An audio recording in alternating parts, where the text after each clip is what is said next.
Welcome to your favorite drive-in theater and a sparkling new season. Watch our screen and local newspapers for all the fine shows coming this way.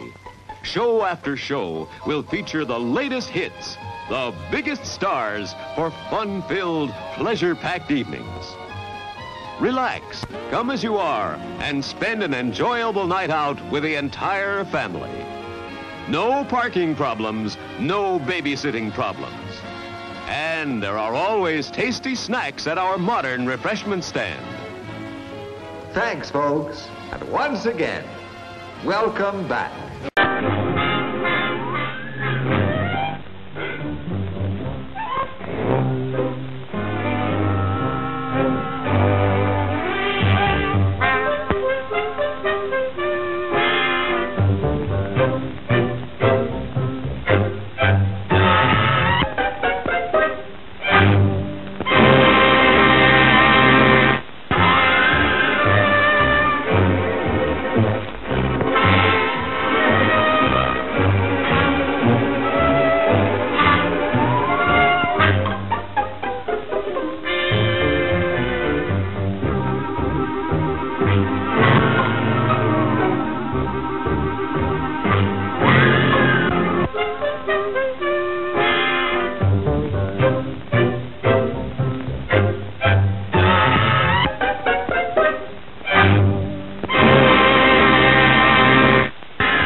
I say there are things better left unsolved. Who knows what waits for us in nature's no man's land?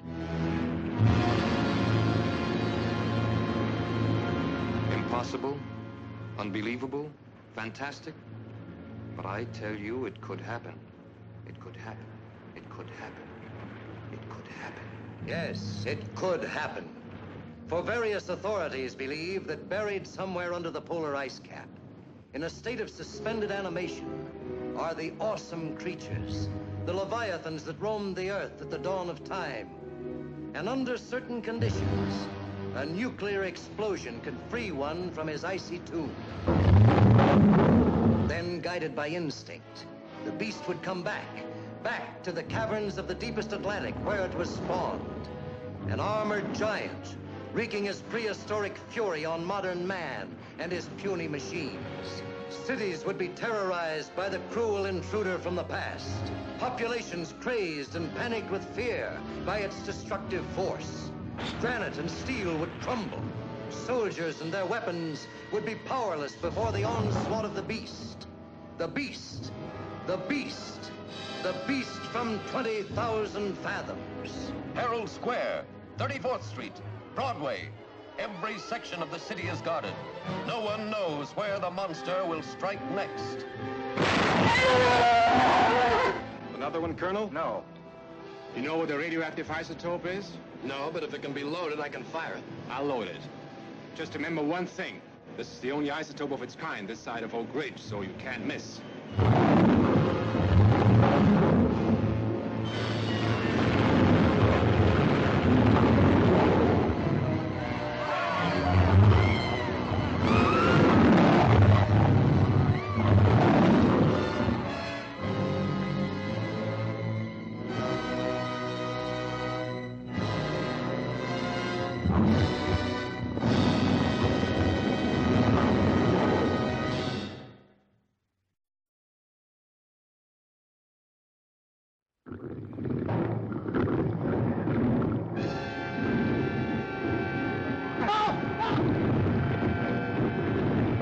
A tidal wave of terror engulfs the screen as a raging monster from the dawn of creation attacks the world of man.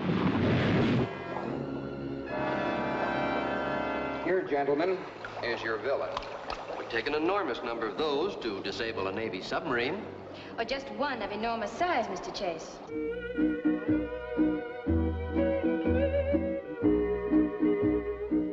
I see they picked an Adam sub to go out and fight this thing. Why is that, Commander? Could be because of the new electronic equipment, or her speed. Was she ordered back here from Hawaii just for that? That's right. Think it's as bad as that, do you? I think we're lucky she's here. The H-bomb blasted it loose from the depths of the Pacific. But not even the H-bomb can kill it. Unknown object coming this way. Entering minefield. Stand by, number 38, mine. Fire! Go up. Ready, number 12, south. Fire! Coming on through. That's the end of our first line of defense, Miss Joyce. Then the red alert.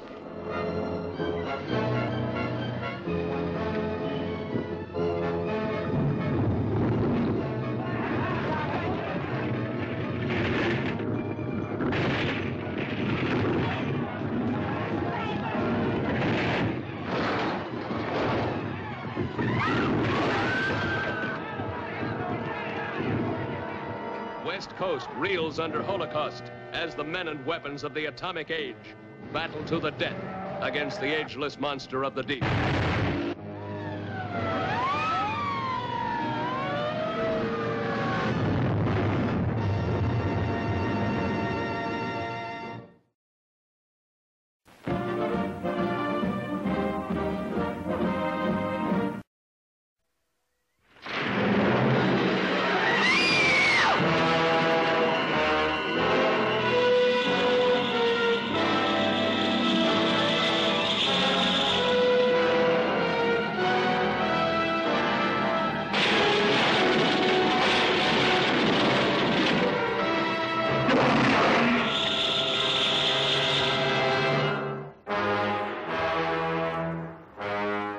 What if circumstances were to magnify one of them in size and strength, took it out of its primitive world and turned it loose in ours? Then expect something that's fiercer, more cruel and deadly than anything that ever walked the earth.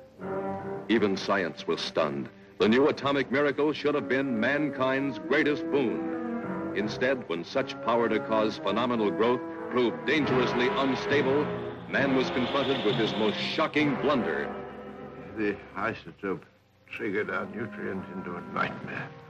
A blunder that transformed a tiny insect into the 100-foot spider that was now ravaging the panic-stricken countryside.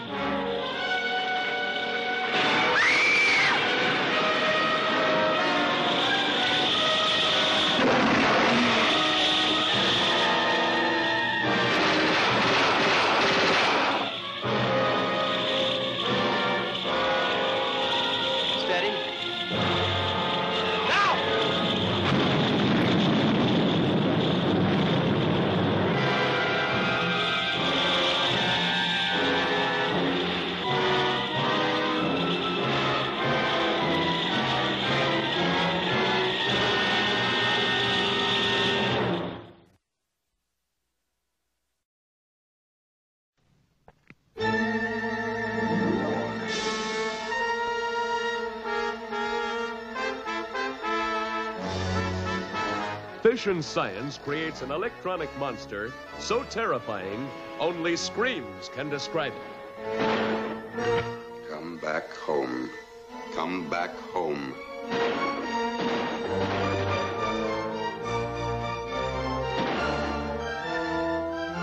According to the evidence, Hennessy was murdered by a creature with atom rays of superhuman strength, and a creature that cannot be killed by bullets.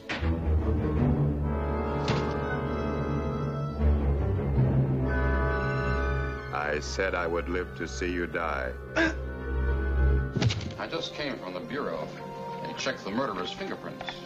His name is Willard Pierce. They let me have it from the files. Petty theft, fraud, 3 months in prison, tuberculosis. How could a tubercular man have strength enough to break those bars like that? You think that's something? Answer this one.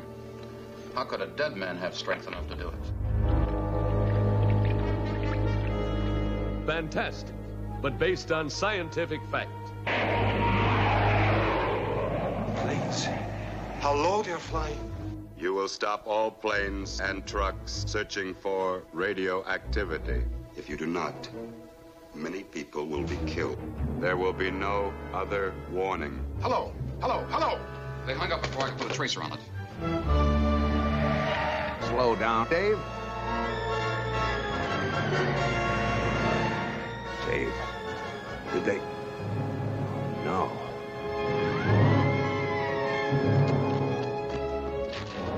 Go out and kill them.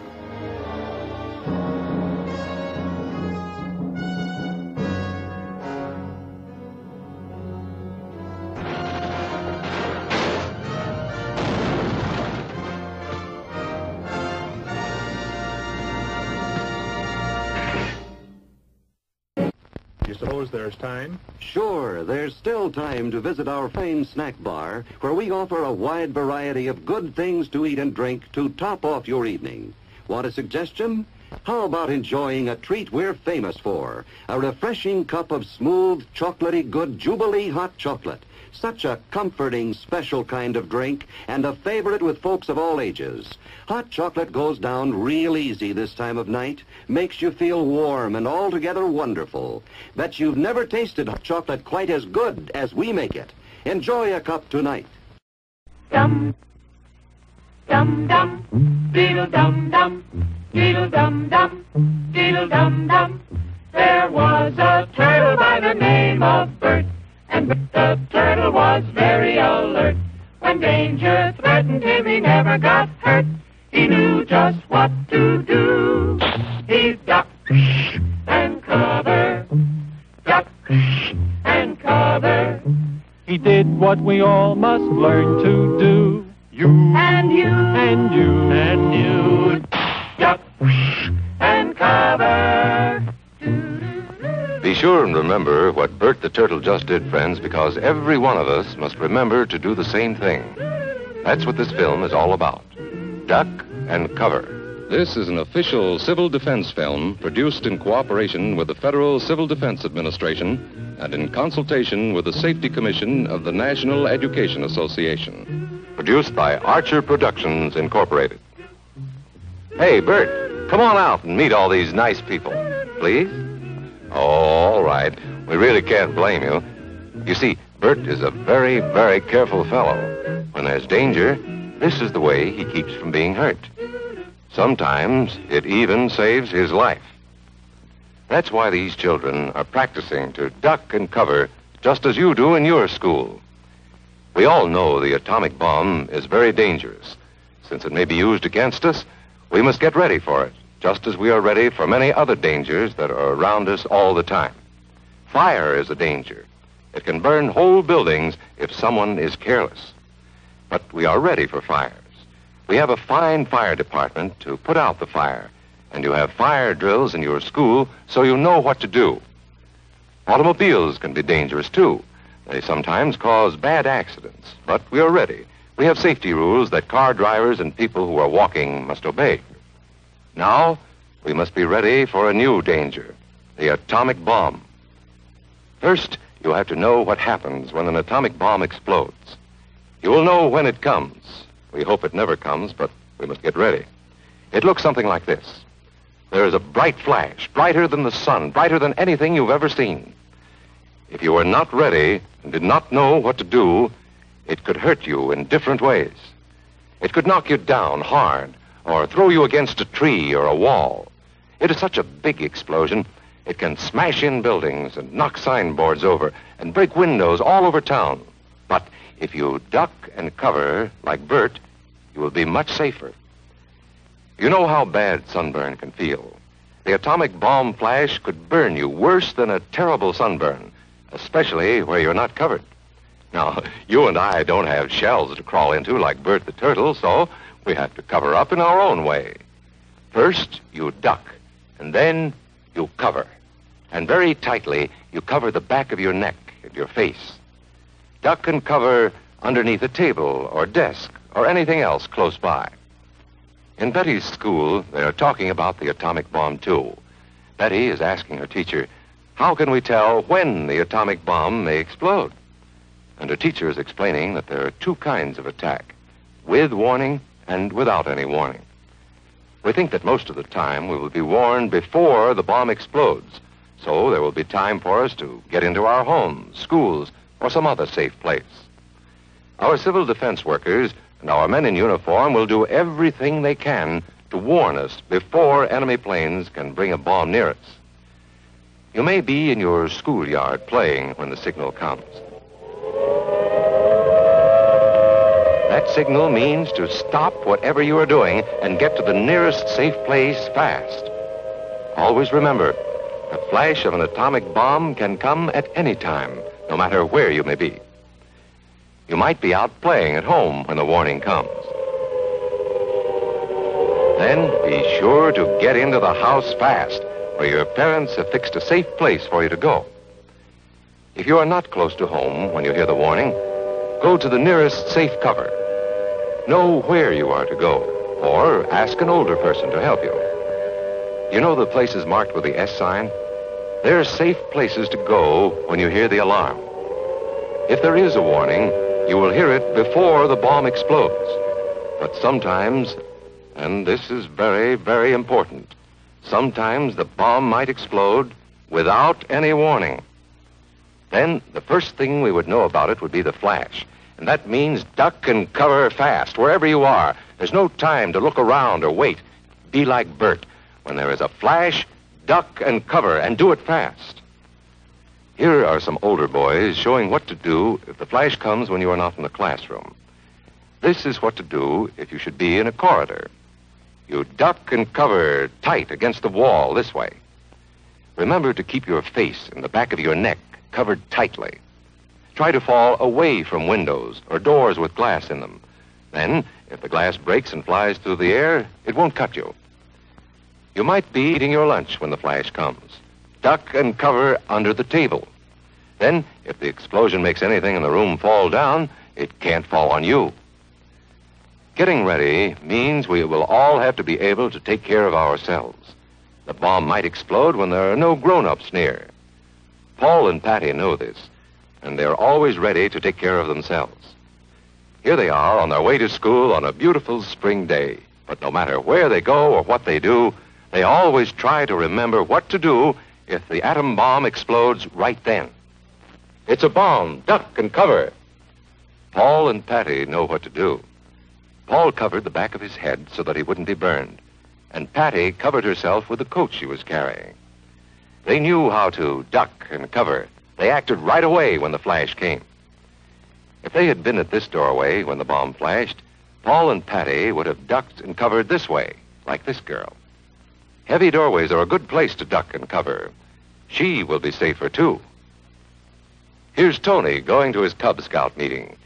Tony knows the bomb can explode any time of the year, day or night. He is ready for it. Duck and cover. Attaboy, Tony. That flash means act fast. Tony knows that it helps to get to any kind of cover. This wall was close by, so that's where he ducked and covered. Tony knew what to do. Notice how he keeps from moving or from getting up and running? He stays down until he is sure the danger is over. The man helping Tony is a civil defense worker. His job is to help protect us when there is danger of the atomic bomb. we must obey the civil defense worker. We must know how to duck and cover in the school bus or in any other bus or streetcar. Duck and cover. Don't wait. Duck away from the windows fast. The glass may break and fly through the air and cut you.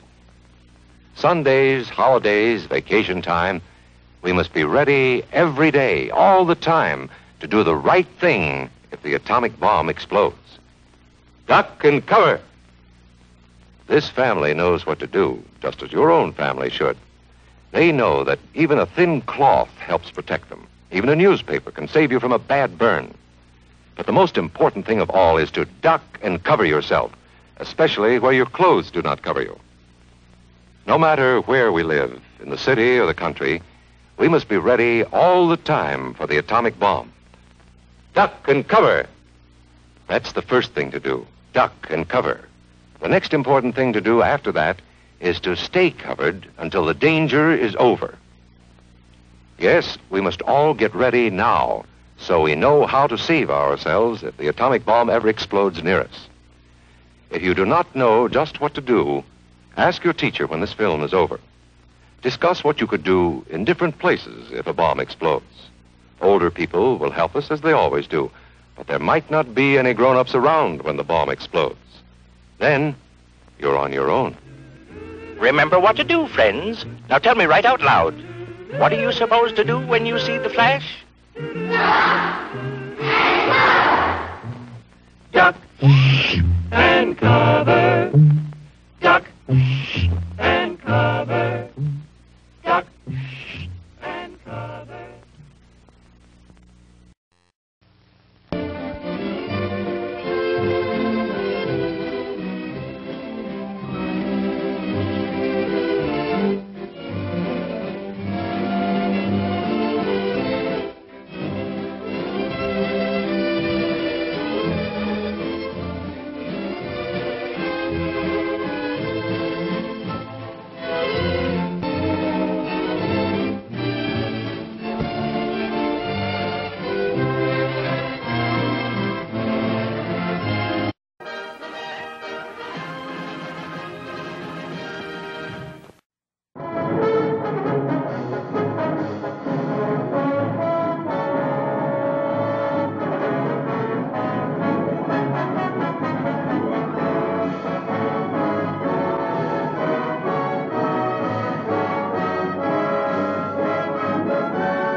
Chicago Cubs beat the Pittsburgh Pirates 6-3. Ladies and gentlemen, I'll have a complete sports roundup for you in just a moment. Tim, another bourbon. Coming right up.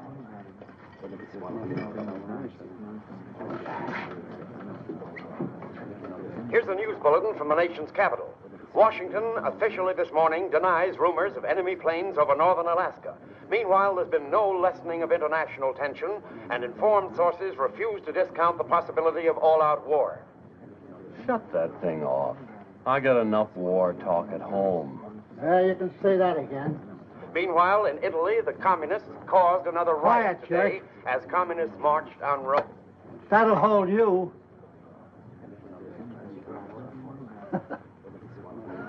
I wish I could keep him that quiet when he comes in here. Customer of yours? Yeah. The TV station's right down the street. And what do you think the love drinks? A sherry flip. Oh, you must know him, huh? No. You've seen him in here. No. Well, then how did you know? He looks like the sort of person who'd drink a sherry flip. Say, he does it that.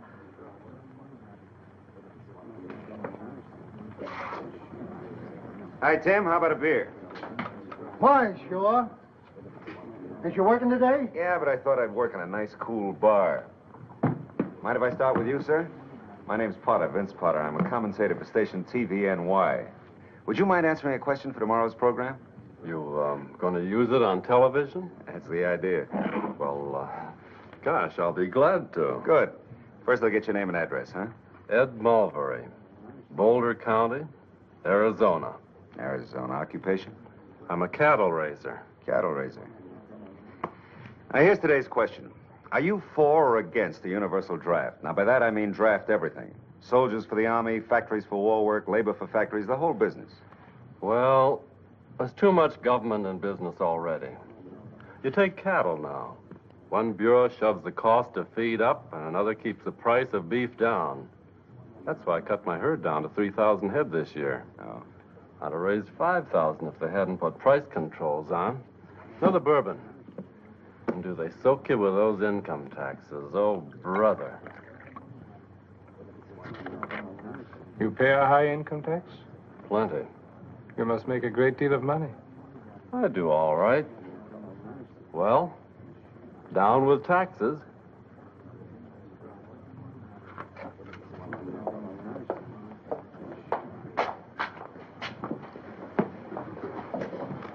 What would you like, honey?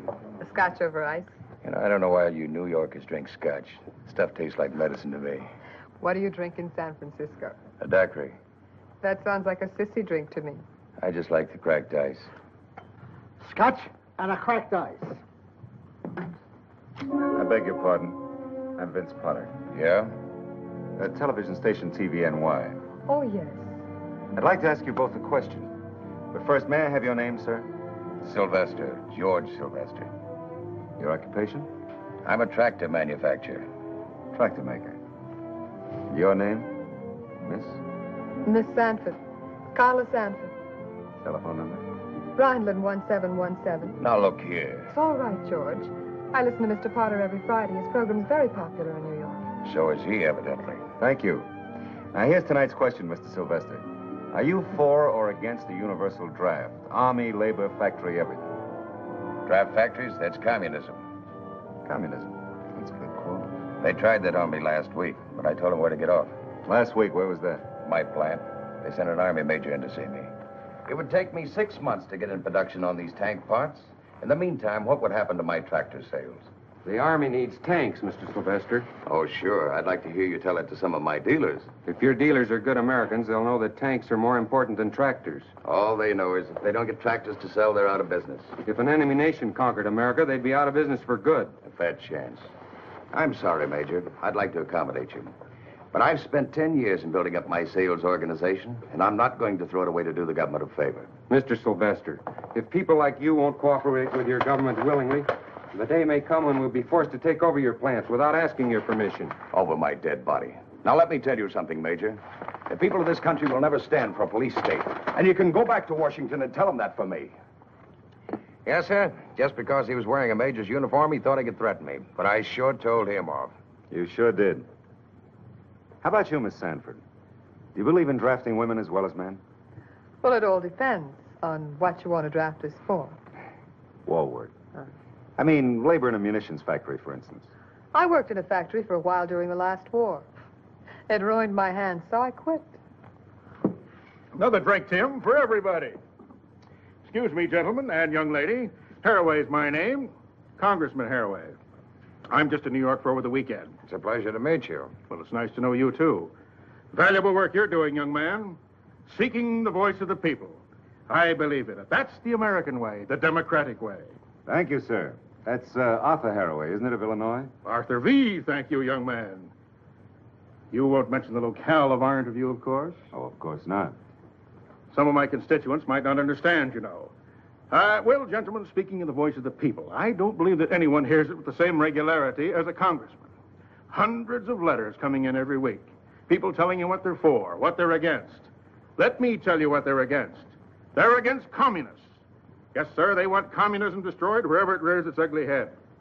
Another thing the people don't like is war. No, sir, they don't like war at all. They don't want it. Thanks. Are you against war, sir? Yes, I'm against it. Thank you. Another thing the people don't like are these high taxes. Sending all that money to Europe. Yes, sir, what my constituents want are lower taxes. Do you want lower taxes? Oh, none at all. Maybe I better get you in this symposium, too. May I have your name, sir? My name is Oman. Oman. Oh, yeah, like the band leader. O-H-M-A-N, isn't it? It will do. Uh-huh. Your occupation, Mr. Oman? I'm a forecaster. Weather forecaster. Now, what do you think of the draft? I think America wants new leadership. New leadership? What kind of leadership do you suggest? I suggest a wizard. A what? A wizard, like Merlin, who could kill his enemies by wishing them dead. That's the way we'd like to beat communism now, by wishing it dead. The manufacturer wants more war orders and lower taxes. Labor wants more consumer products and a 30-hour week. The college boy wants a stronger army and a deferment for himself. The businessman wants a bigger Air Force and a new Cadillac. The housewife wants security and an electric dishwasher. Everybody wants a strong America, and we all want the same man to pay for it. George. Let George do it. I disagree with you. I don't want to let George do it. You must be the exception? No, I'm George. Oh, that's a hot one. Everyone wants George to do it. Except George. A very good joke. But wars are not won by making jokes. To win a war, a nation must concentrate.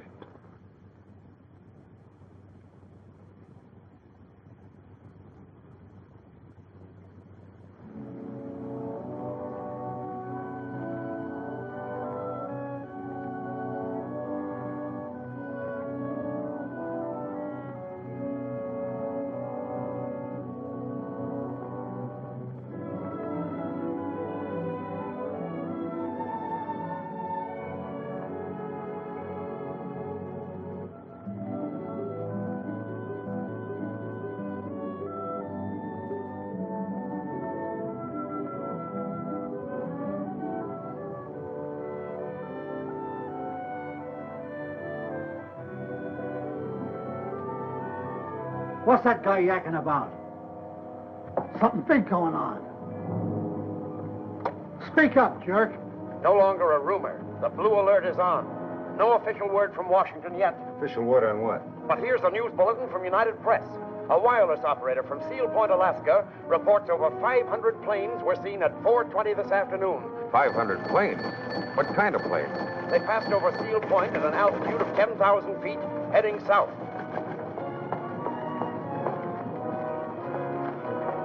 A dispatch from Washington. All military leaves are canceled. Members of the armed forces are to report to the nearest headquarters immediately. This sounds serious. I've got to get back to the station. Goodbye. Everybody. Nome, Alaska. More than 50 reports from all over the territory have now been received. Hundreds of unidentified aircraft are unquestionably moving south across Alaska. The latest report comes from the seaport of Peace Harbor.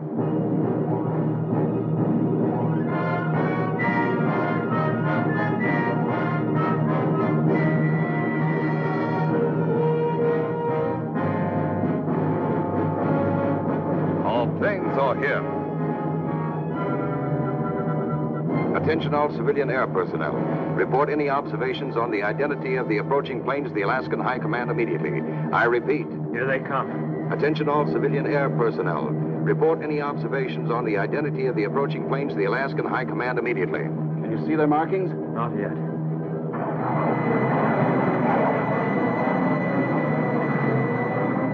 They're coming at us.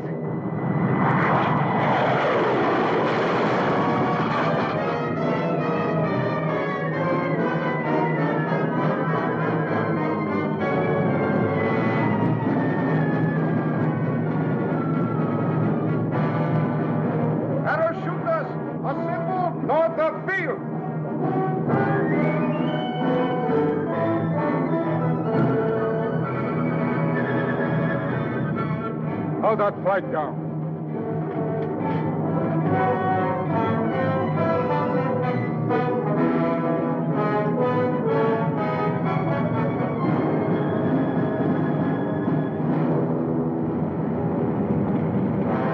Peace Harbor calling no. Peace Harbor calling no. The enemy. Here.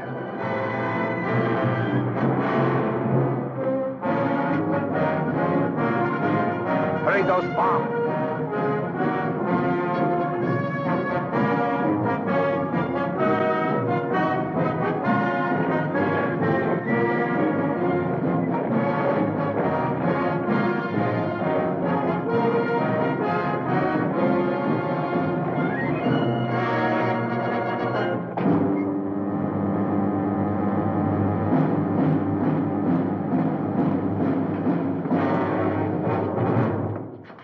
Here is our headquarters. Here is the target for Group A for Atlas, B for Berlin, C for Canada, D for Dover.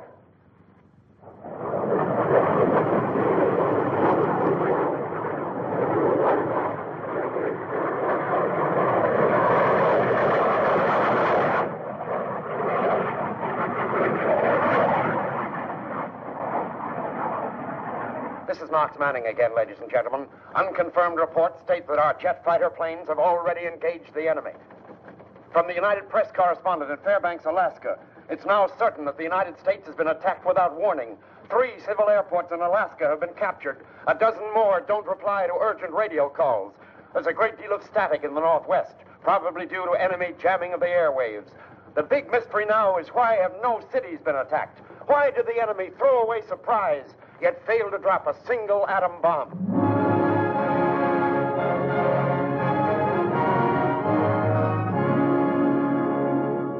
He's captured all civilian airfields in Alaska. Why? He must plan to use them for staging an attack on our factories, our cities, our shipyards, and our airfields. He's made several attacks on the Pacific Fleet, but was completely wiped out. G2 reports that the attacking forces are wearing American uniforms. Well, the question now, is he going to use his A-bomb?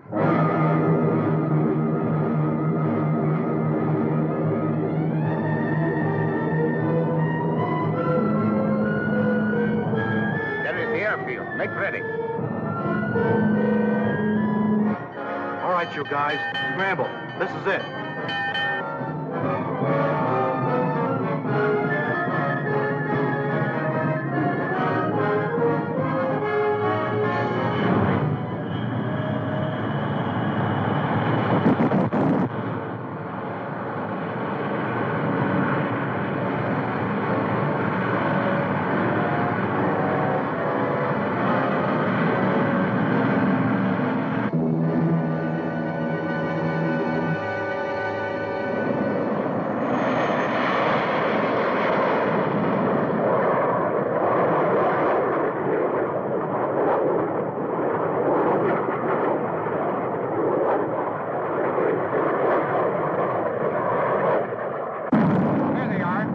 Enemy plane.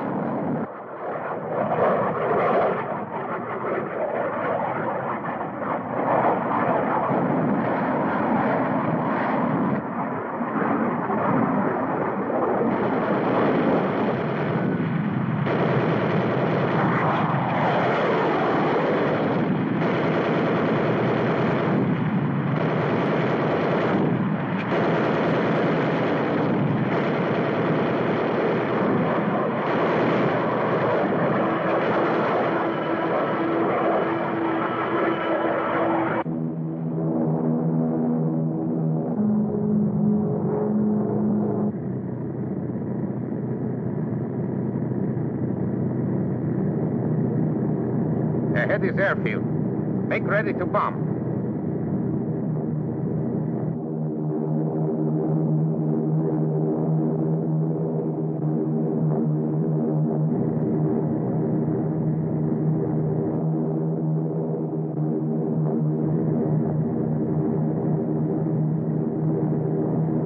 Bombs away.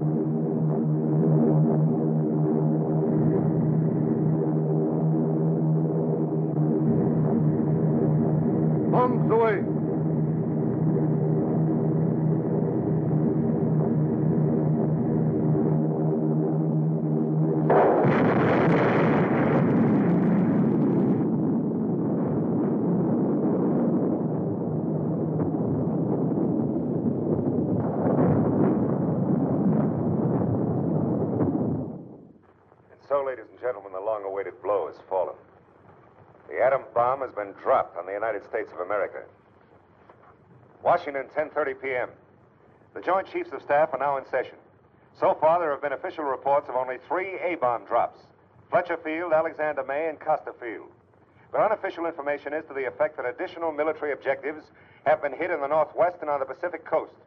The bombs used are reported to be nearly as strong as the American bomb dropped on Nagasaki. We now interrupt this news summary to take you to Washington, D.C. And so, another day of infamy has come within your lifetime and mine. Thousands of Americans have died victims of this treacherous attack.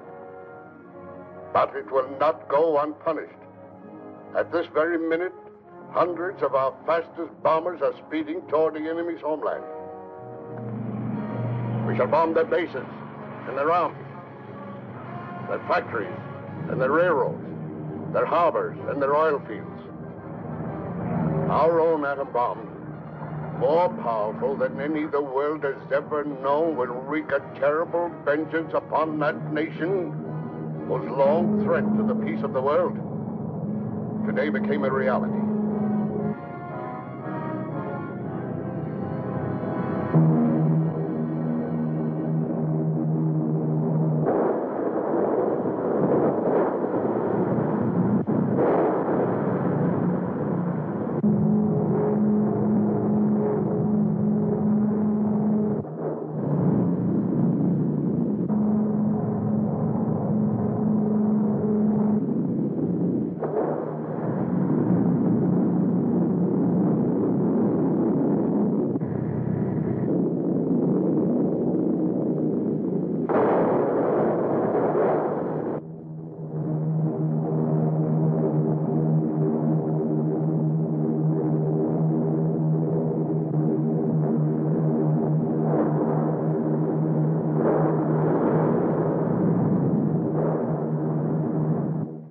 While our bombers are carrying the war to the enemy's homeland, American fighter planes and the air arm of our fleet are valiantly defending the shores of our Pacific coast.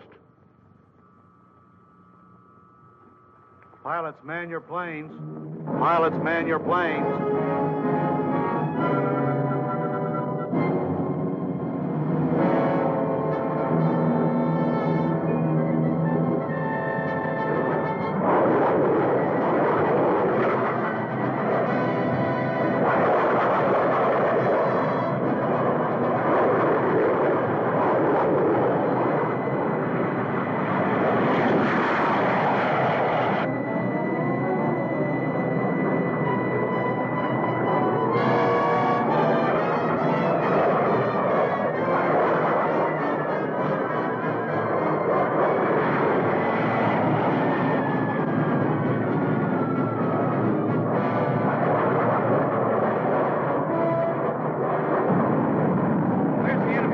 Swept-back wing.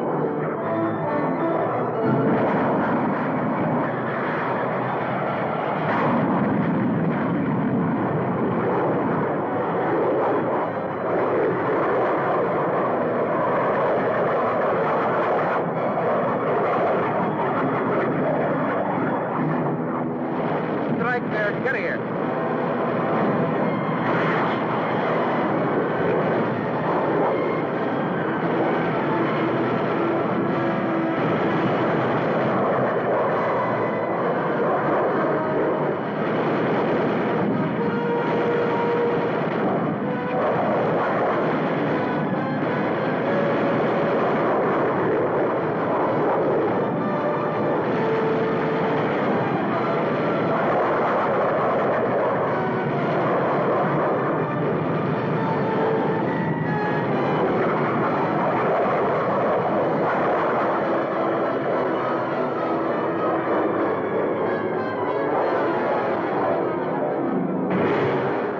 Upon all Americans to join ranks in this bitter struggle with the forces of evil. Forces that will never rest until they have conquered the earth, or are themselves conquered by the united strength of the free peoples of the world. Not enough. Turn it off. Where's the congressman?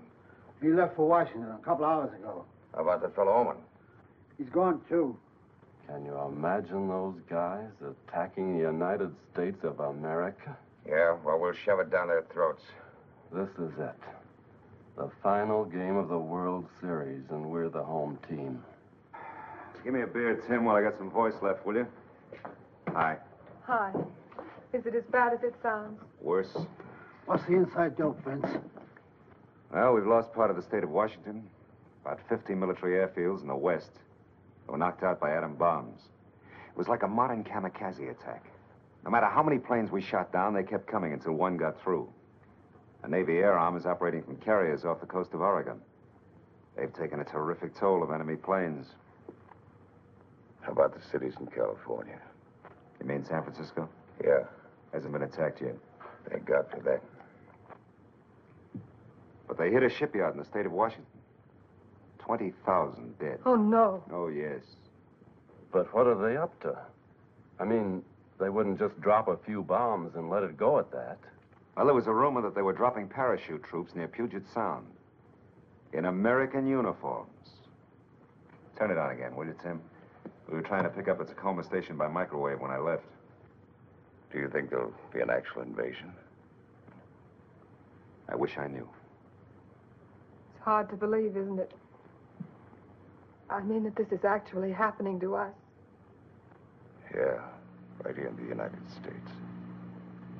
Look at that.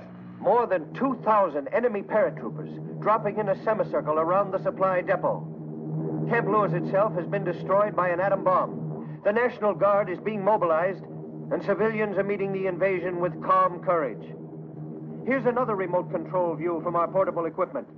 Here are regular American troops, survivors of the bombing of Camp Lewis, fighting with the invading paratroopers.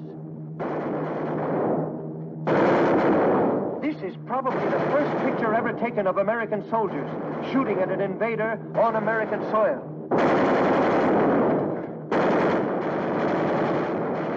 Here's the target. Enemy paratroopers landing in a field near Puget Sound. We are taking these pictures from station TVWN's portable cameras, equipped with telescopic lens. But even so, our mobile unit is within a quarter of a mile of the actual battlefront. There goes one. But it will take more than a handful of riflemen to hold back the thousands of well-equipped troops who are dropping out of the skies above us here in the state of Washington. We're having trouble with our picture. I hope our microwave is getting through to the east. We want all Americans to know.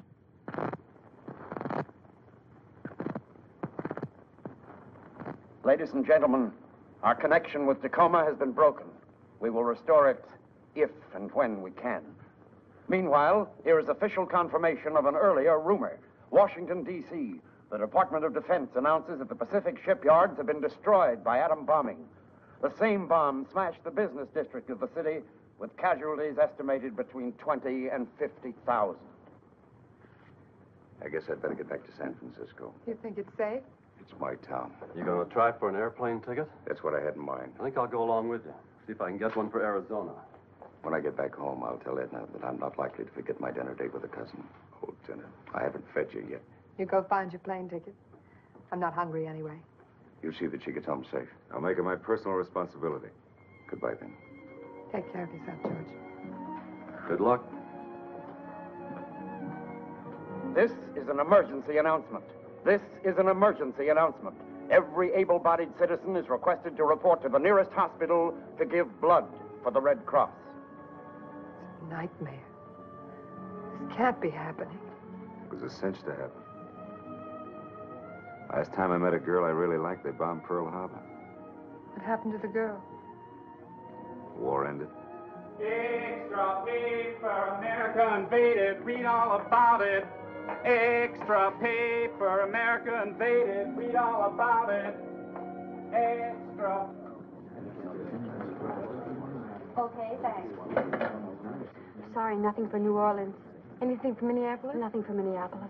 Anything for Omaha? All flights for Omaha are sold out. Well, how about tomorrow? Tomorrow and all next week. Oh. I wonder if you can help me. My wife is very ill in Dallas. I can get you a reservation a week from next Tuesday, but you'll have to get a priority. Here's where you apply for it, sir. Could I get a ticket to Gardner Field, Montana? Gardner Field, Montana? That's right. Is this a business trip? No, I want to go home. My husband's there and my children, they're with him. I'm sorry, madam. All flights to Gardner Field have been discontinued. Discontinued? For how long? I'm afraid permanently. There hasn't been an attack. Early this morning. Was it serious? An A-bomb.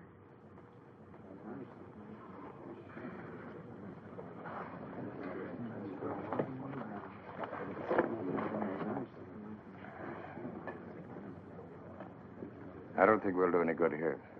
You know, there's a bellhop at my hotel. Knows all the angles. Maybe this isn't the time for angles. You're right.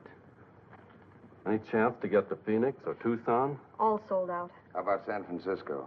Still a few spaces left, if you can get a priority. Apply for it here. Thanks. You know, I think I'll try for San Francisco with you. Maybe I can rent a car there and drive home. Fine, come along. I'd like a ticket to Seattle. I'm sorry. Gentlemen, are you sure you understood my instructions? We have lost air groups 8 and 9, and there are still 2 fields remaining. Here and here. You know our plans. Regardless of losses, concentrate 2 air groups on each one. Strike immediately with atom bombs. Yes, Excellency. And order the attack on San Francisco placed in the ready stage. Immediately, Excellency.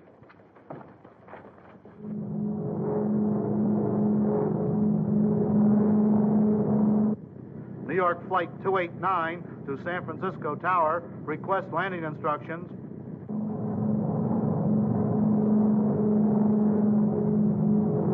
Tower to TWA, Flight 289. Land on Strip 3.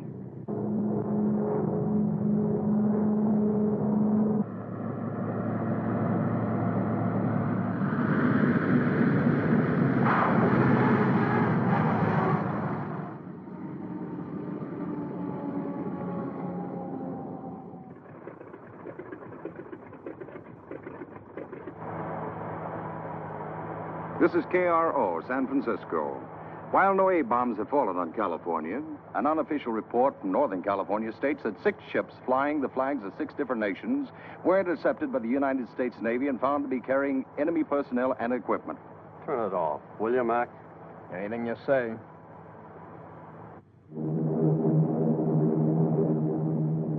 The Golden Gate.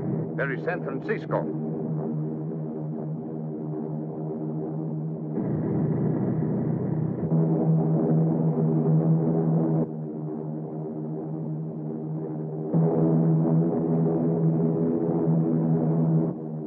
Enemy planes, open fire.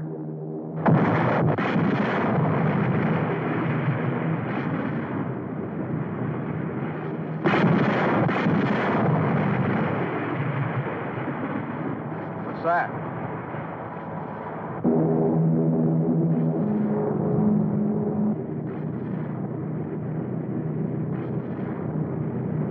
That is the target. Bombs evade.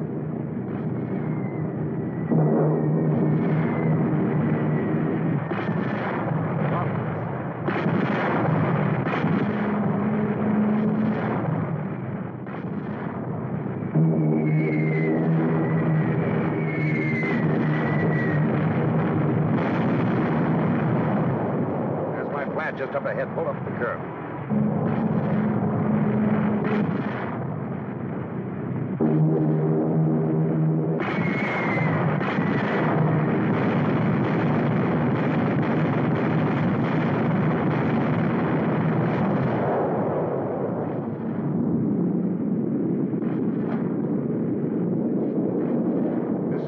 How do you like them guys bombing San Francisco yet?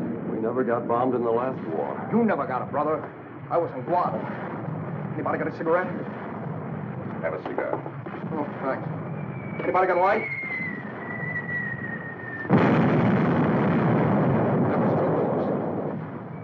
What's the chance of hiring your cab to drive me to Arizona? We need to get out of this town. Good luck.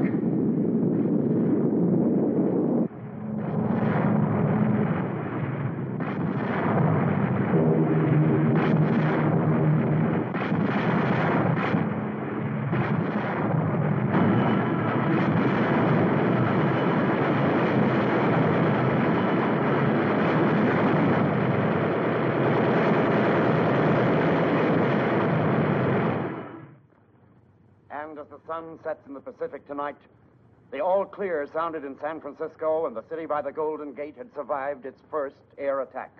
No A-bombs were used, and although our armed forces took a terrific toll of enemy planes, serious damage to San Francisco cannot be denied. Meanwhile, this station will bring you the latest news developments as rapidly as they occur. Keep tuned to this channel for further developments. More coffee? Please.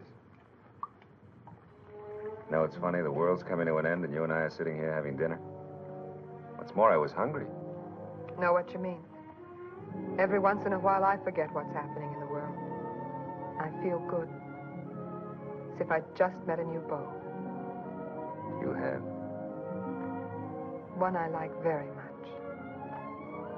He likes you even more.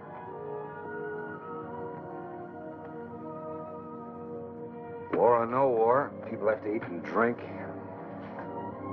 and make love. News bulletin. A special meeting of the Joint Chiefs of Staff has been called in Washington. There have been no further reports of bombing from the West Coast, but an unconfirmed report maintains... Gentlemen, we've just smashed his largest A-bomb plant. An X-bomb? 4 of them. Our B-36s reached a target at 2,300. They blew a hole right through the middle of his plant. How many workers there? About 50,000. How many casualties would you estimate, General? Oh, I'd say at least half of them. Well, what will happen if he hits New York, Chicago, the way we hit him? It'll be tough. He's landed paratroops in California. The enemy is dropping parachute troops on the outskirts of the city. The Army needs these tanks. We got to get on them and repair them and do them fast. What about the tractors on the production line? I'll get them out of the road. Dump them in the bay, anything. Let me emphasize that it's touch and go whether we can hold the city. A dozen tanks one way or another can make all the difference. We'll get them ready fast. Tell the men they're on a 24-hour shift until those tanks are repaired. A 24-hour shift for what? To make more money for you? We don't have to work for this rat anymore. He's finished. All the capitalist rats are finished. Why don't you drop dead? Why does he want to make tanks? For profit. When he could make more money building tractors, he built tractors. Up with hands, up! Ah, you are here. Just in time. I'm in charge here now. You were right. Your men will work a 24-hour shift until the tanks are repaired. But it is the People's Army who will use them. Back on the job. You will get your orders.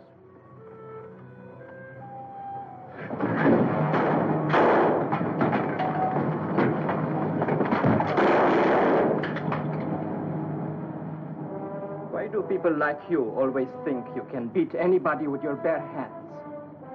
If I had my life to live over. You would build tanks in this factory. Don't worry. You still have time. Only, you will build them for us. That's what you think. Shut up! It would be a pleasure to kill you, too. But my orders are to keep you alive. Yeah. We need this factory, you see. And you know how to run it better than anybody else. So, there is only one thing to do. You are so dead right. And I'm just the man who can do it.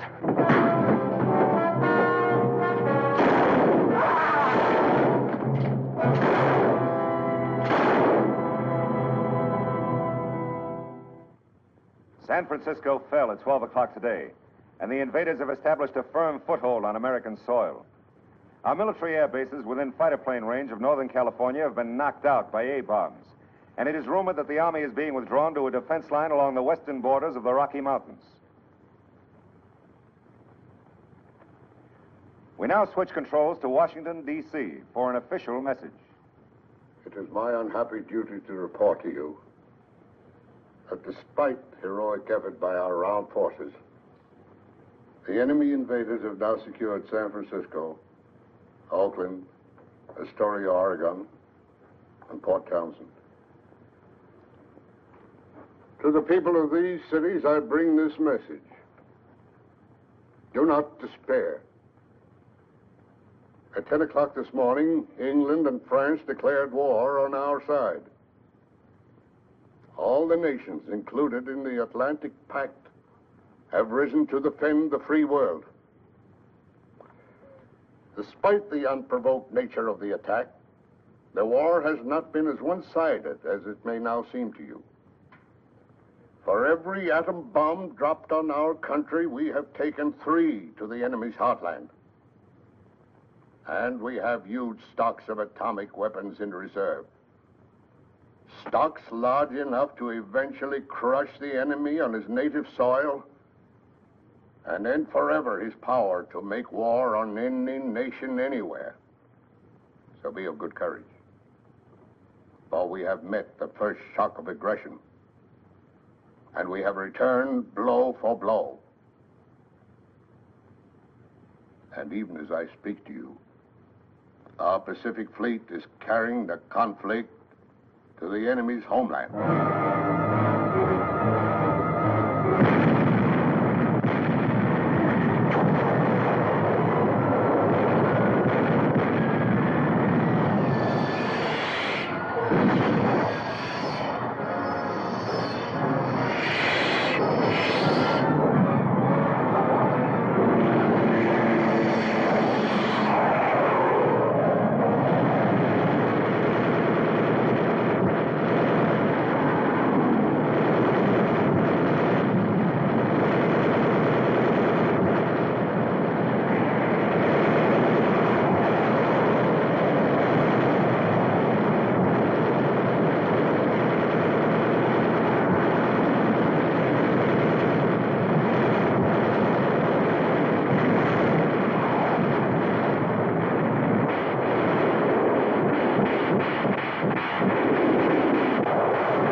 How do you feel?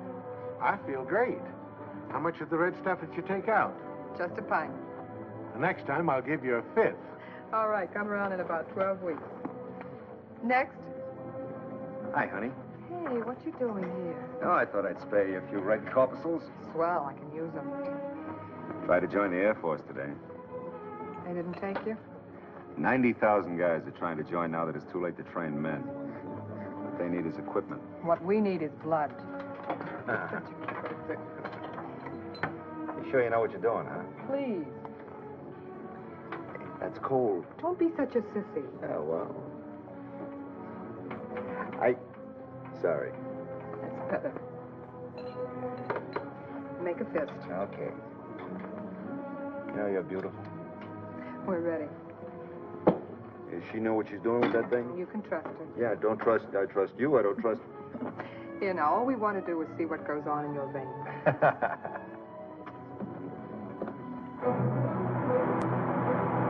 All over America, long lines are forming in front of Red Cross blood bank centers. But authorities estimate that another 5 million pints are needed immediately. Even more if there are atom bomb attacks on the major centers of population. Gosh, it is sure great to talk to my kids from Boulder City. Take the first turn to the right. Not far to go, huh? We'll be home in 10 minutes. You'll be home, brother. Not me. They got a new flag over my home. That's too bad. Got any family in San Francisco? Just me and the cat.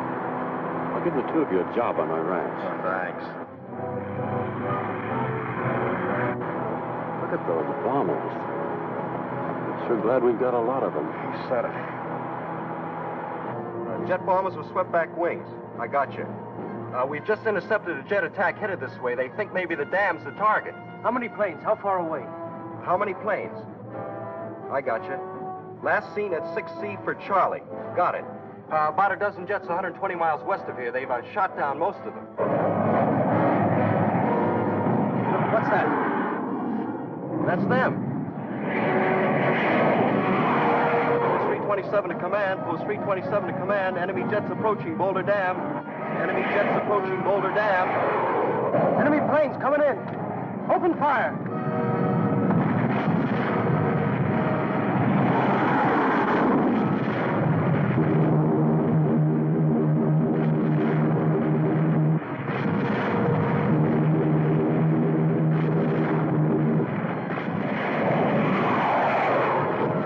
Attacking dam.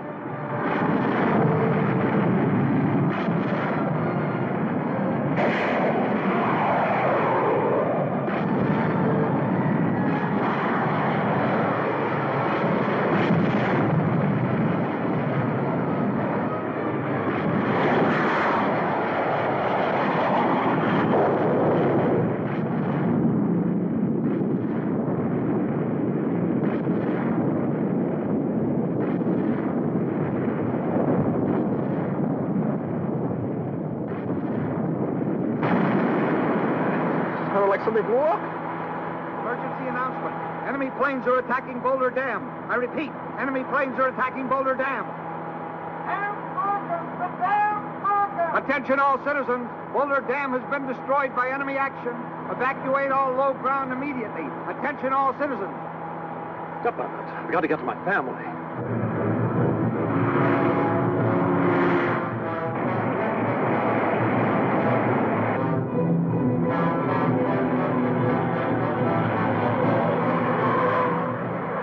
There they are. Daddy, look at my new dog. Daddy, The path fast. The dam's on. The dam? Yes, they bombed it. Boulder Dam. Get in quick. Hurry. Hurry.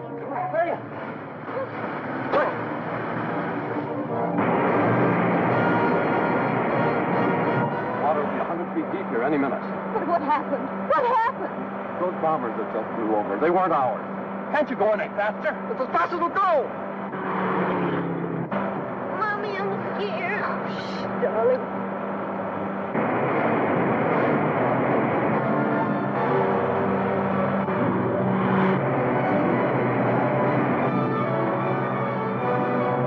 There he comes! Faster! Faster!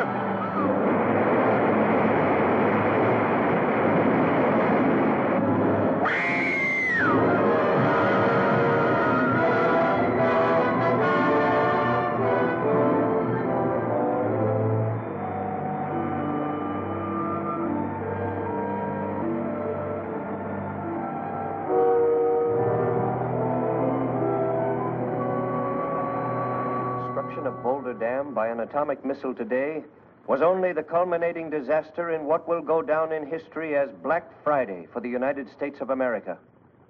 At 10:27 this morning, off the coast of California, an American warship was the victim of another new atomic weapon when the carrier Crown Point suffered a direct hit by an atomic torpedo. First victim of a weapon that threatens the very existence of the United States fleet. The Crown Point waged a gallant fight for survival, but at 5:20 this afternoon, the fire reached her boiler room, and Captain Headley gave the order to abandon ship.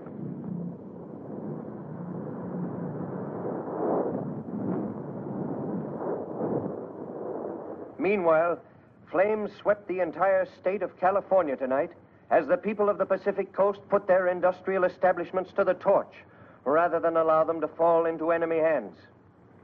Here is a food warehouse in Oakland, burned to the ground by its owners to keep the thousands of tons of flour and sugar it held from being used to feed the enemy. This is Richmond, California, land of Western Petroleum.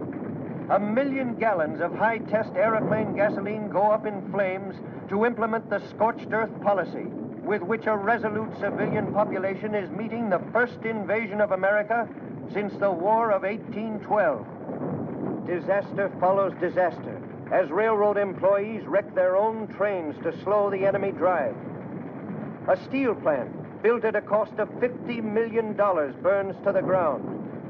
Part of the terrible financial balance sheet of war. Billions of dollars of property lost to the American people forever because we did not provide a strong enough army to protect ourselves. I heard they got 10,000 transport planes flying in soldiers. They probably got 500,000 men in California by now. A fellow I know said his brother heard they had better than 60 ships in San Francisco harbor. Says they landed a couple hundred heavy tanks and maybe 1,000 atom bombs. The way I figure it's this. They must know they can't fight all the way across the United States, so this landing's just a diversion, see? I mean, they're just waiting for us to send our whole army out west. Then they'll overrun Europe. Bases. That's what they're after, airplane bases. As soon as they get them, they'll start to bomb Pittsburgh, Detroit, places like that. Man, we sure bombed the daylights out of them yesterday. Oh, another drink, Tim. Coming right up. How about let me buy you one? No, thanks. Might as well have another. You know what the fellow says, drink and be merry, for tomorrow we die. I'd rather not, thanks.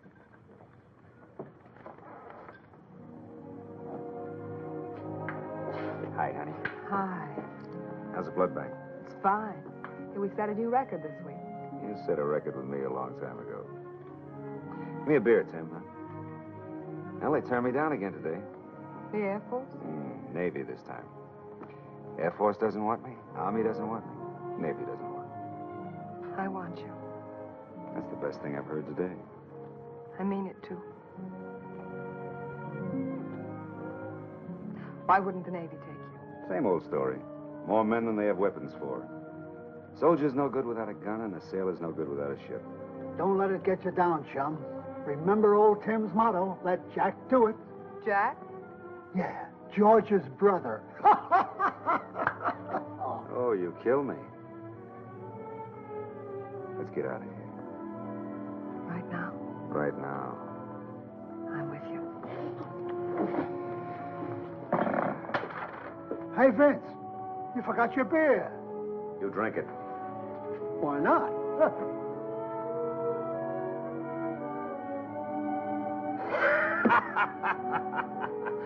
Tim, you're a character. What are you going to do now that there's a war on? Same thing I did in the last couple of wars. Shake daiquiris.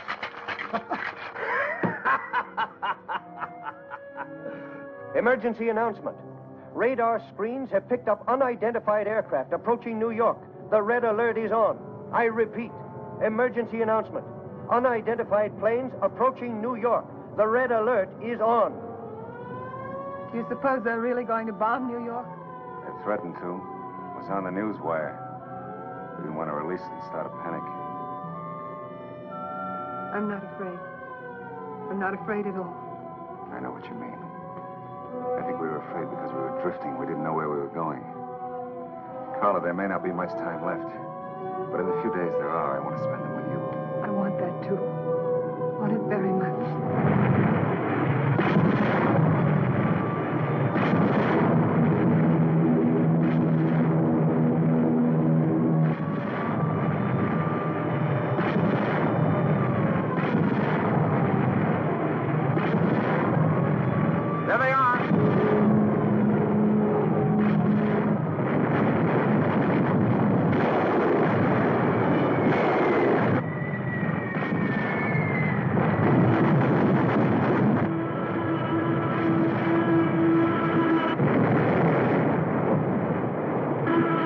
London in the Blitz.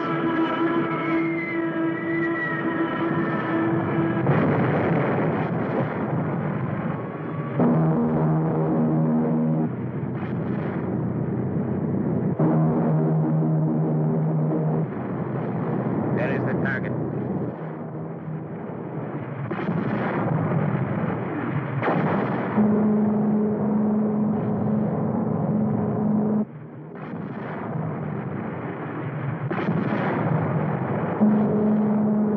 Home's away.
Fella.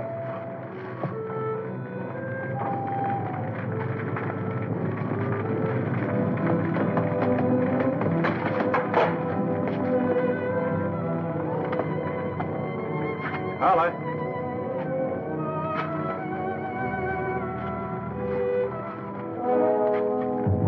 It's him. He's dead. Holly. Come.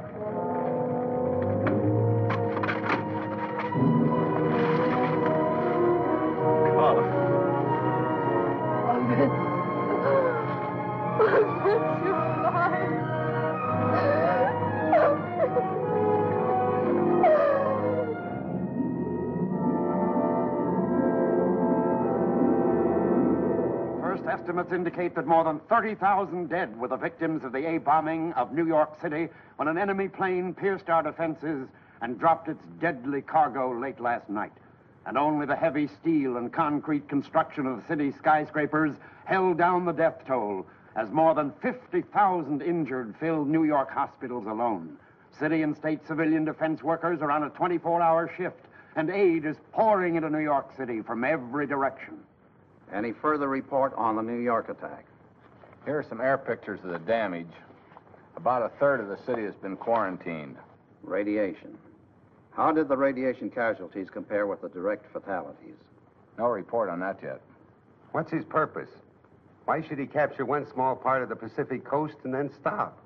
He may be stockpiling A-bombs to hit our industrial centers, in which case this may have been a probing attack to test our defenses. Today we make the critical attack. 10,000 special paratroops. Every man speak English. Every man wear United States uniform. We attack city of Washington. Our big generals are there. All government officers. We killed these people today. Our soldiers. What is the word for Boshatslik? Infilter? Ah, yeah. Infilter. Our soldiers infiltrate and assassinate. No one left to give order. No command for the army. No leader for the government. Could the bombing of New York be a diversion? To keep all our air strength away from the West? Oh, it could be. Perhaps that's what he wants us to think. Perhaps he'd like us to send everything west and leave the East Coast unprotected. I don't believe we've seen his main attack yet. Put the red alert on everywhere.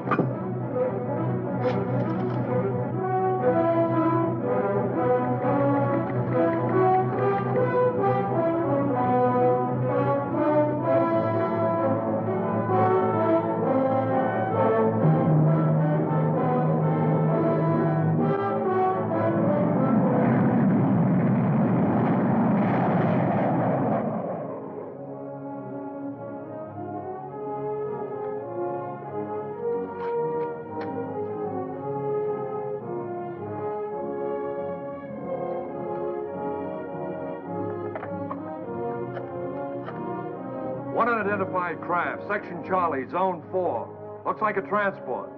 Yes, that's the third. Better go after it. Group 3, rendezvous at Section Baker. Get going, fellas. Let's go!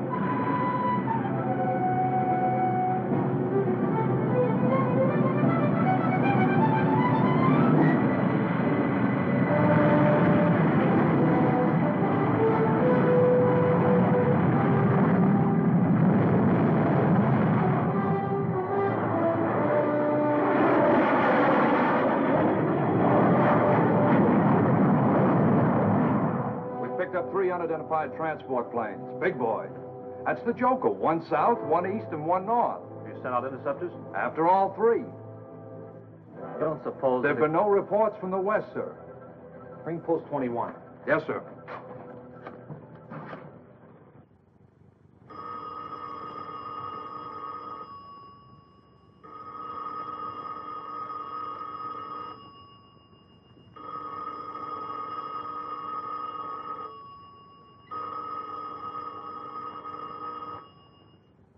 And so, in this critical hour, I call upon the Congress of the United States to back its military leaders with the last dollar, the last man-hour of labor, the last American life.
Outpost 26 calling General Headquarters. Priority line.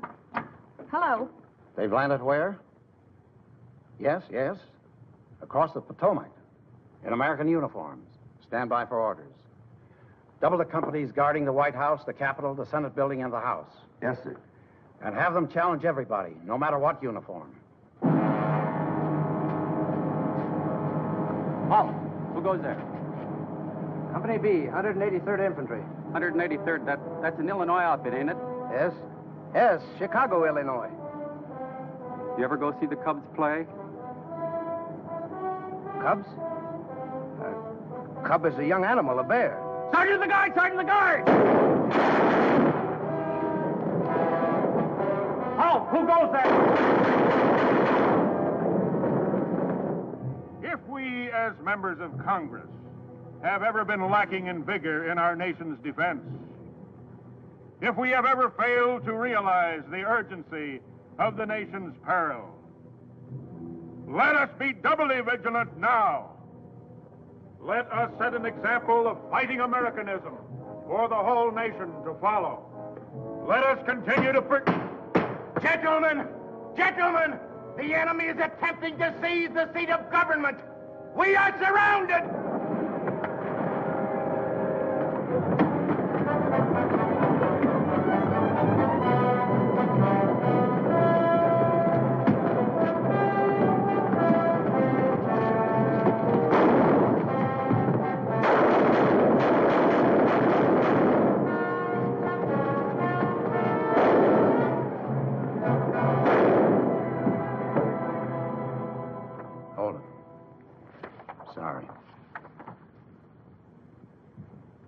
secretary. Gone. Murdered. Do you have any casualty lists of the attack on the Senate? How many? Including who? Thanks. I'll get back to you. Do you remember what Senator Baker said when the military appropriations bill came up for vote? He said we could safely reduce our armed forces by half. He wasn't only wrong, he's dead. Enemy demands surrender of my state or threatens to atom bomb our principal cities. Can you protect me? Signed, Governor Clayton. Can you? How do we stand? We're driving him out of the city. In another 24 hours, the government will be safe. Well, I'm glad to hear that. Gentlemen, they've invaded New York. I've been looking out the window here at our improvised radio transmitter. And I saw hundreds of enemy troops moving in the streets below.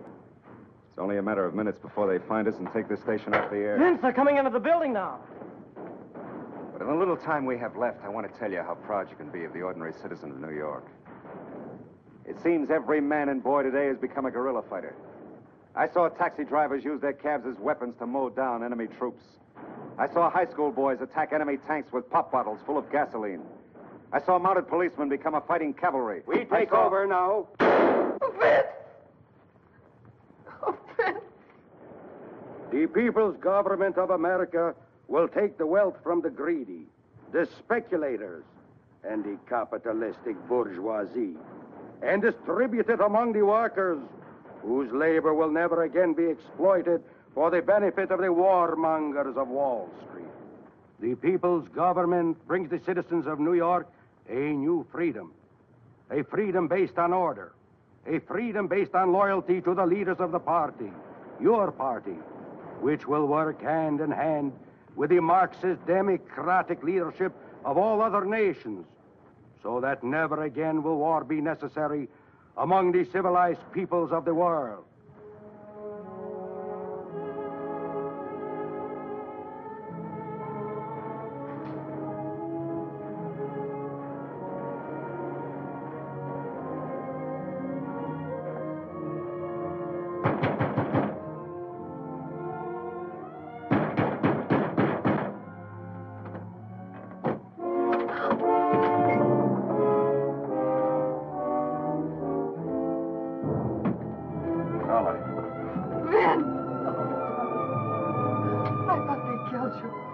Saving me to broadcast the glories of the new order. Not going to broadcast for them. What do you think? Hey, Buster, do you mind if we sit down? All right, sit down.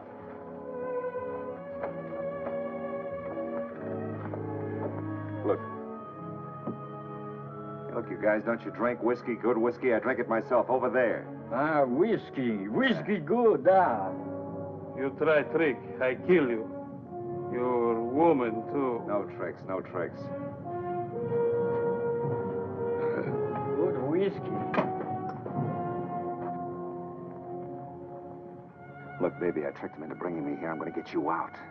You don't know how wonderful it is. Just to see your face. To know that you're alive. I never thought I'd see you again, either. Vince, if we could just stay together. We should have met another time, honey. A year ago, a month. A month ago, I wanted a mink stove. I thought it was important.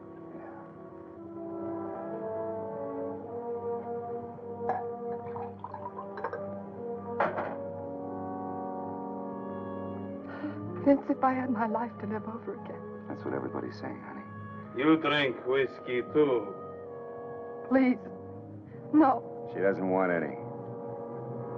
Drink. Listen, honey,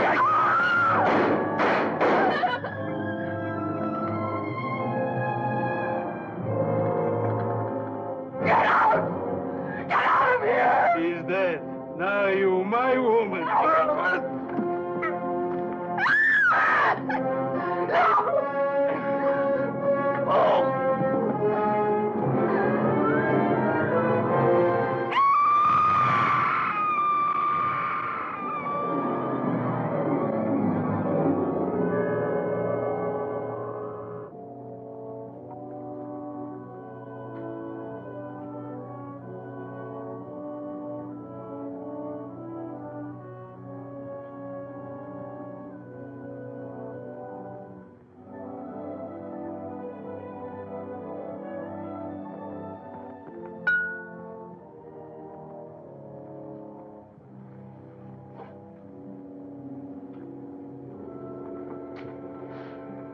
alive.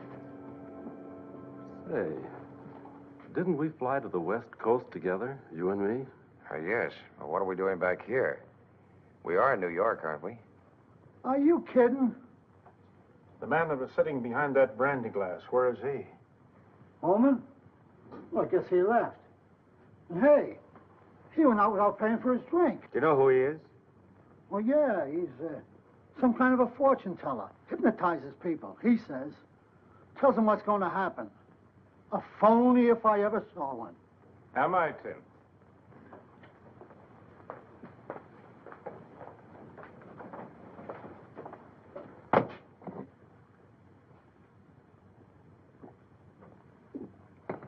That's for the drink. You asked for me, Congressman. Did you enjoy your little excursion into the future? Thank you. Mass hypnotism. That's what it was. Exactly. Then all that stuff about the enemy taking over my plant, it isn't on the level, is it? It isn't really going to happen. It is, unless you do something to stop it. Tomorrow springs from today like water from a rock. If you want to change what you will become, first change what you are. That goes for everybody. That goes for everybody. Good day, everybody. Well, I guess I better be going. Maybe make some of those tank parts. I'll be going with you as far as Washington.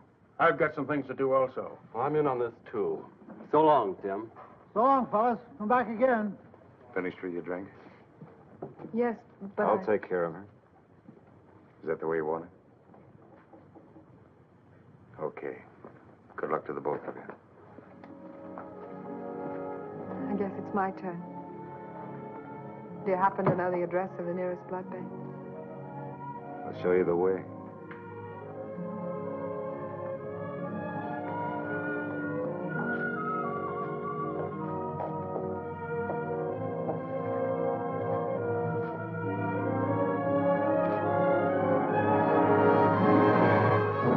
Father of our country, George Washington, said, "To be prepared for war is one of the most effectual means of preserving peace."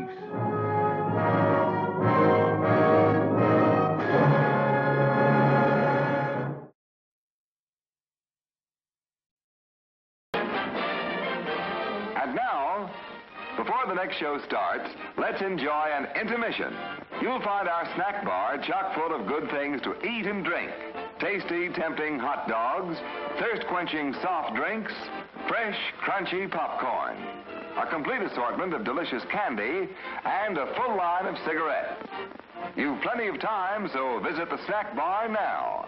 A tasty treat will double your enjoyment of the show. For your convenience, we shall keep you informed of the remaining intermission time. It's intermission time. The show starts in 10 minutes. Yes, folks, it's intermission time. So how about taking a break? Get out and stretch a little and relax before the show begins again. And why not make it refreshment time, too? We have lots of tasty, delicious treats waiting for you at the refreshment center. There's hot popcorn, so golden good and fresh out of the popper. And all kinds of refreshing ice-cold soft drinks. Sizzling hot dogs just bursting with juicy goodness. Ice cream so smooth and delicious, you'll hanker for more. Plus, all the most popular candy bars and many other favorite treats. So why not visit the refreshment center now? Our courteous attendants are ready and waiting to serve you with a wide and wonderful variety of good things to eat and drink. So step right up and make yourself at home.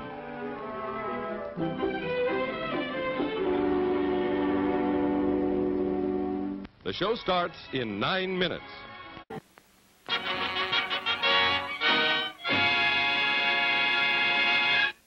Class, come to order. Pay attention just once. We have a lesson to teach to the dunce. His Is the candy good conviction? Yeah, the tasty is perfection. Have we got a good selection? We invite your close inspection. Is the ice cream not delicious? Healthful, tasty, or nutritious? Is the popcorn crisp and healthful? Yeah, and it is sure a mouthful. Is the soda cold and fizzy? Vitamins keep the bubbles busy. That's good. The lesson is learned. The trip to the sweet spot you have earned. Now is time for intermission. Treat yourself to some nutrition.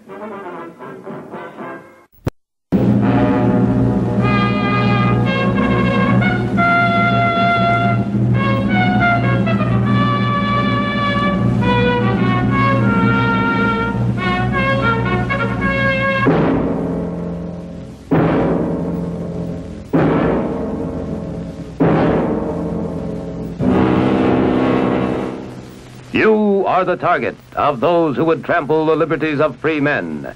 You are in the crosshairs of the bomb sight. An enemy is centering on you. You are a citizen of the free world, a citizen of the United States of America. You may live in an industrial city, perhaps in a great port city with its burdened wharves, a farming area with fertile fields and grazing herds, a mining region rich with vital ores and minerals.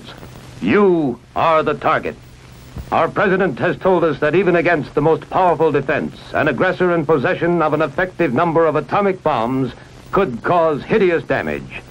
Today, in the age of hydrogen weapons, evacuation from target areas is our best assurance of survival. But successful evacuation takes time.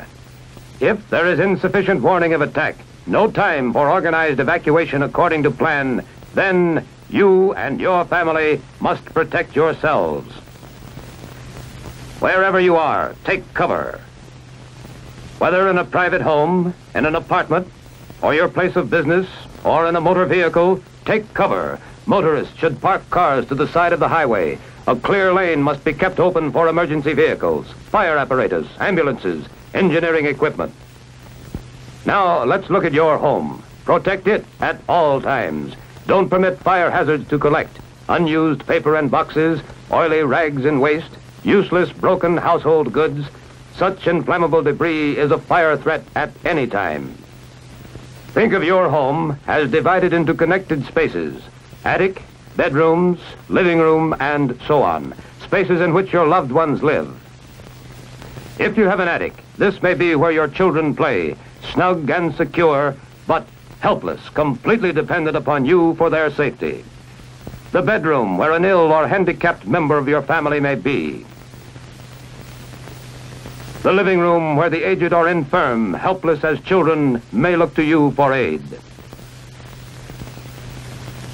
Plan and practice how to assist your family to a prepared shelter without loss of time. Plan and practice the turning off of all household appliances operated by gas or electricity. Simple insurance against some fires and explosions. If there is time, cover windows with blinds or draperies and close all outside doors, but don't lock them. Shut off the draft on coal or wood-burning furnaces and stoves. Hot coals or embers thrown about could set fire to your home. Ask your local utility companies for advice, then follow it, and tag the sources so that you can act automatically on the way to the shelter. If you have a basement, that is your best shelter against the outside wall closest to the probable point of detonation.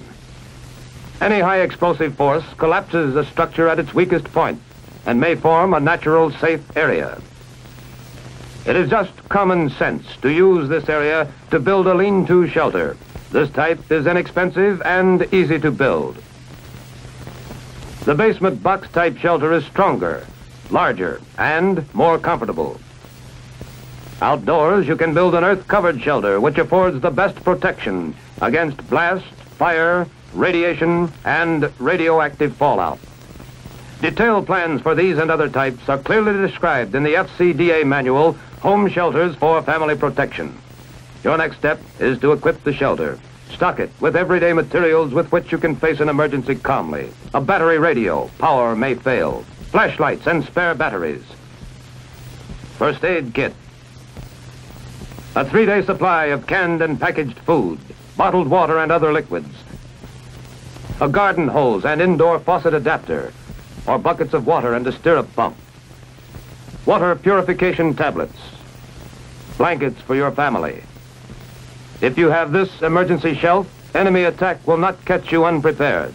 If attack does come, your practiced plan will pay off. Do not use your phone. It must be reserved for vital emergency messages. Clearly mark the radio dial setting at 640 and 1240 so that you can receive official news and civil defense instructions on the Conelrad frequency used in your area. Your life may depend on this.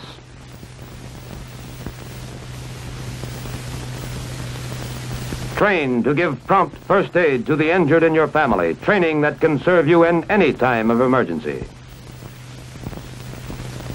Train to fight small fires, know-how which may serve you well in any catastrophe. This is the plan to help you and others who need you, a plan to live, to work, and fight, as did your forefathers. Now, let's check the plan together step by step. Check. You practice fireproof housekeeping all the time.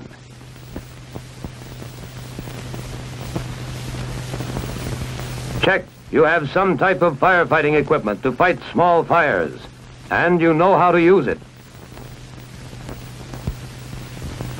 Check. You have canned and packaged food, canned milk, fruit juices, and water to last your family 3 days. Check. You know the Conelrad radio alert may be the first warning of enemy attack. Prepare to take shelter and obey instructions instantly. Check. Your battery radio and your auto radio have the Conelrad stations clearly marked at 640 and 1240. Check. You have a civil defense first aid disaster kit, and at least one member of your family is trained in first aid. Check. Make sure your utilities are properly tagged for prompt emergency action.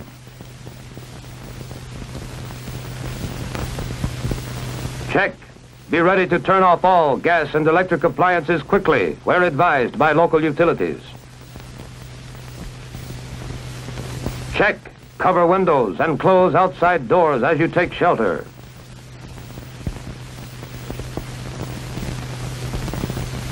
Check. If you are directed to take cover while driving, park in the first clear space so as not to block emergency traffic. Check. You have an emergency plan to get to shelter quickly and safely wherever you are. Check. You have taken training courses and read training pamphlets to prepare in advance against enemy attack. Check. You will not touch your telephone after attack. It must be reserved for critical emergency calls. Check. Study and practice your family action civil defense plan now. The plan for prompt action in the face of any disaster. Tornadoes and hurricanes. Fires. Floods or enemy attack. You will be prepared. You will know what to do instantly to help ensure the survival of you, your family, your country.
The management of this theater thanks you for your patronage.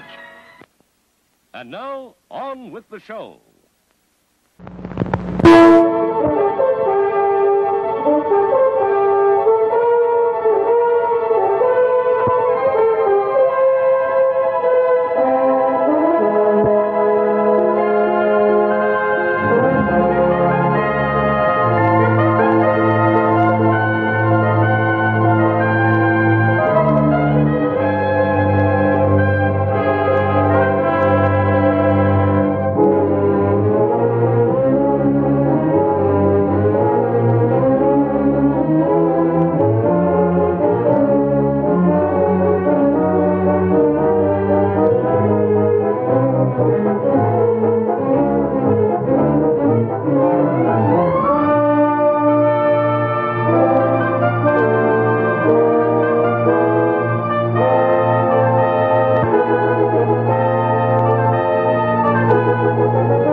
What the future will bring, no man can say.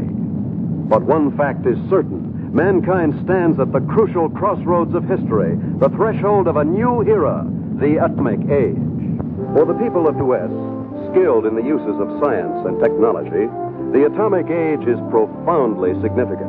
Across a continent enormous in its agricultural potential, Americans have drawn from the earth a rich cities, have reared towers into the sky, have spun intricate networks of highways across the land. By the application of science, industry has grown increasingly productive, making possible a good way of life. With assurance, Americans look with an abiding faith to the future.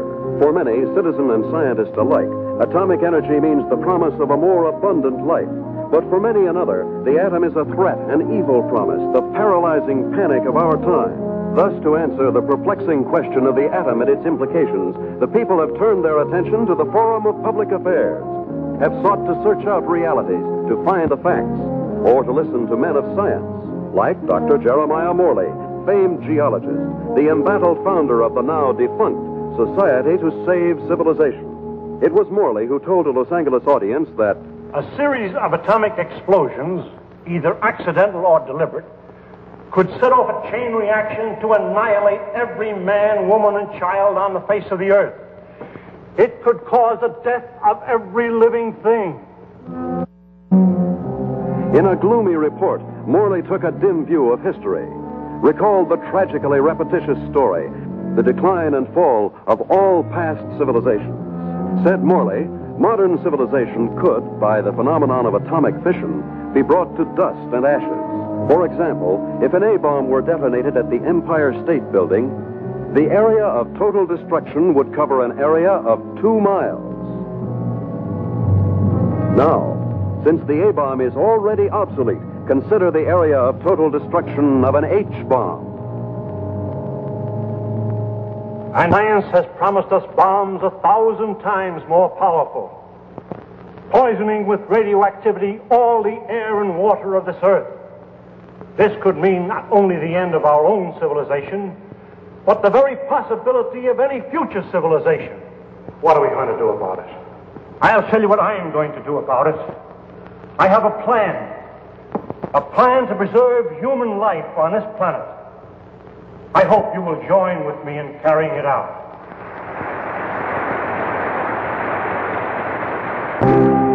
The response to Dr. Morley's appeal was immediate and enthusiastic. The Society to Save Civilization was set up. To its headquarters flocked amateur do-gooders and professional scientists. From them, Morley chose a staff of experts. Dr. Max A. Bauer, eminent geophysicist, ousted by Hitler from the University of Munich in 1933. Dr. James Paxton, metallurgical engineer, twice winner of the McKenna Scientific Award. Joan Lindsay, medical doctor and ardent feminist, who, for her research in biochemistry, was named winner of the annual award by the American Confederation of Women Scientists. Dr. George Coleman, authority on soil conservation. And Andrew Ostengard, sandhog, explosives expert, Marine veteran of World War II. It was this team, qualified each in his own way, that helped set in motion Morley's audacious project, a daringly planned program, which he took 3 months later to the board of directors of the Carlyle Foundation. And so my colleagues and I believe that humanity can escape annihilation, can find a temporary haven, a promise of hope that, come what may, life can be sustained deep within the earth itself. Far below the surface, we shall seek a natural, a geological shelter. We have a team ready for the effort. All we lack are funds. Can we get them from your foundation? Dr. Morley, I believe it would expedite matters if I were to ask the questions. We're laymen, you know.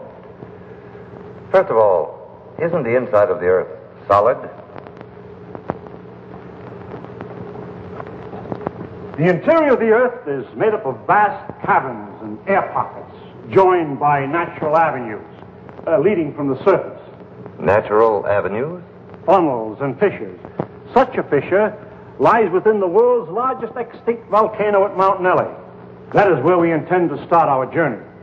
Well, these funnels, how far down do they go? Hundreds of miles, perhaps thousands, to the very core of the earth.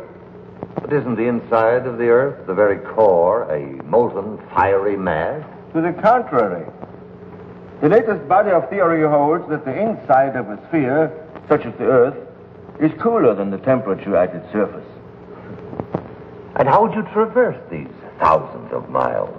Dr. Coleman, the perspective drawings, please. This is a cyclotron.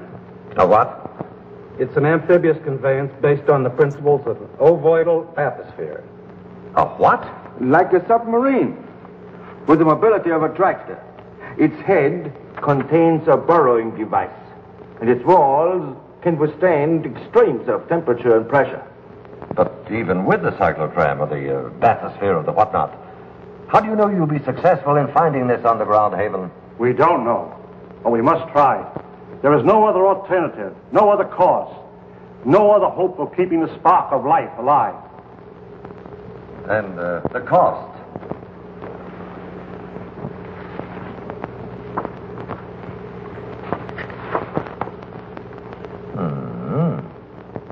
That's a lot of money, Dr. Morley. Well, surely you don't expect... But we do. I know you and your committee mean well. Mean well? Next you'll be calling us starry-eyed idealists. Dr. Lindsay, you're out of order. The whole world is out of order. And I suppose you and your associates can set it right? We couldn't have said it wronger if we tried. The appropriation was denied. To carry on his work, Dr. Morley issued repeated appeals to the members of the organization. It failed. And so, last week, the Society to Save Civilization was itself extinct.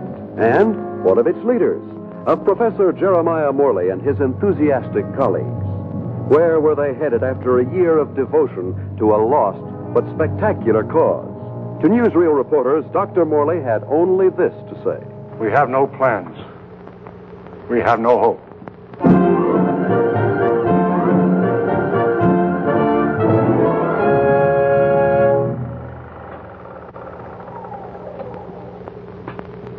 Better stand by, Frank. We may want to run that again. Well, gentlemen, what do you think? It's like asking a man what he thinks of his own obituary. I thought you'd like to see it, or its release, in case you had any objections. Now he thinks of our objections. You've been crucifying us for a year, Mr. Thompson, in the newspapers you edit, the magazines you publish, and the syndicates you control.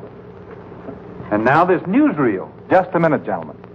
You seem to have me confused with my father. He dictates the policies of our publications. Like father, like son. Nothing, Dr. Bauer, could be more unscientific. As a matter of fact, my father and I never see eye to eye on anything. So he's the villain of the piece and you are the hero. Quite the contrary. My father has all the virtues of our society. He makes the money, I spend it. a large occupation. Oh, I have no occupation. I'm strictly... You wouldn't. That idea of yours, Dr. Morley, about exploring the inside of the Earth. You know, I'd like to try that, just for the kicks. I'm sure you wouldn't find it very exciting. Oh, I don't know. Gentlemen, I came here tonight with a proposition. I have some money of my own. I would like to finance your project. Are you serious? Sit down, my boy. There's one stipulation, however. I go with you. And what could you do? I'm afraid you don't realize what you'd be up against. Going 1,000 miles inside the Earth. Just to satisfy a whim? Gentlemen, you act as if the fate of humanity hung upon you granting me this whim.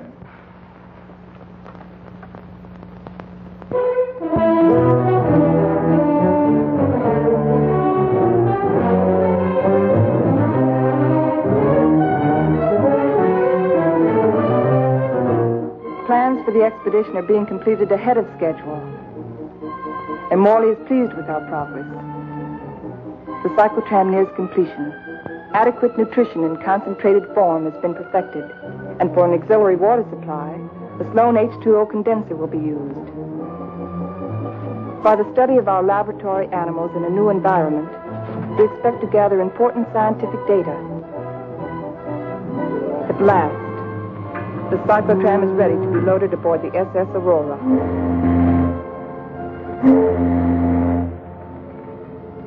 Our destination, the extinct volcano, Mount Nele, where the inside of the Earth begins.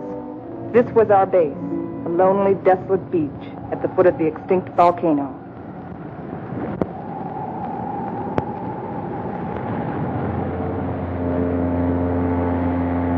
Well, let's go.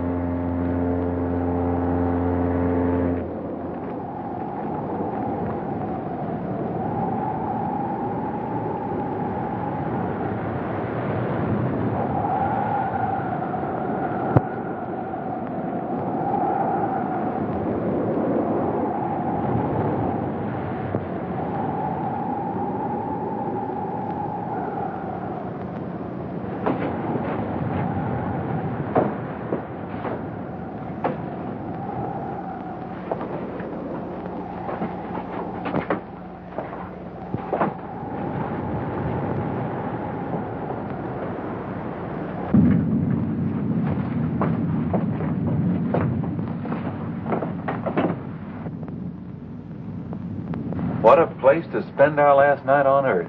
You sound like we'll all be dead in the morning. It's a possibility. We stay here.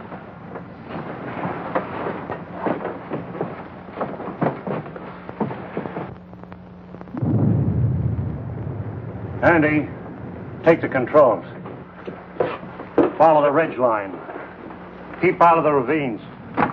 Descend at an angle of not more than 33 degrees.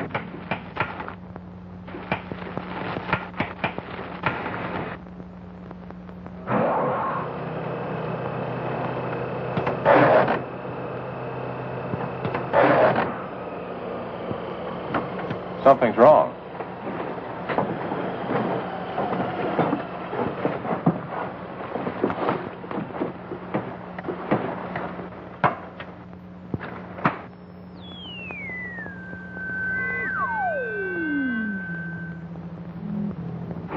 Now try it.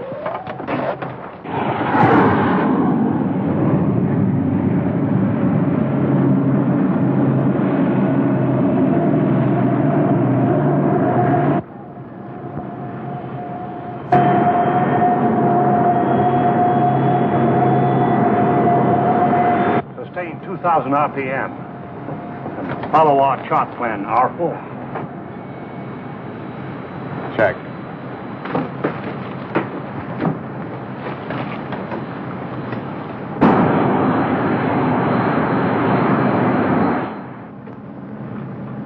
What's our elevation now?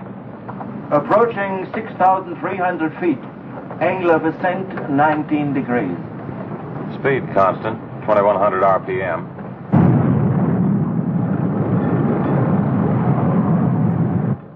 I wonder how long this iron lung is going to hold up.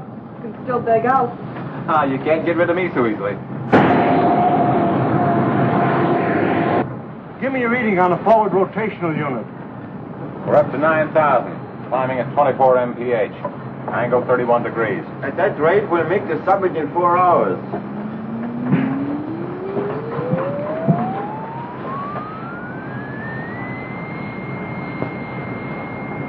Dr. Muller, we are meeting some unstable isotopes. Increase the lateral unit to 12,000. Hey, this is getting rough.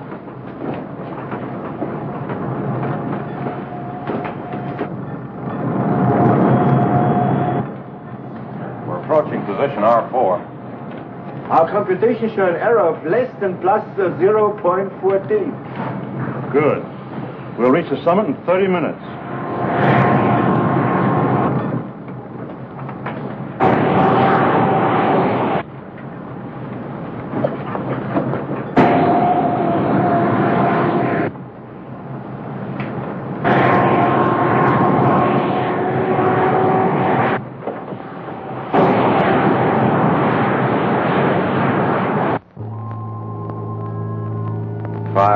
And 27 minutes. Excellent. 33 minutes ahead of our estimated schedule. We'll make a final check of our position before we enter the crater.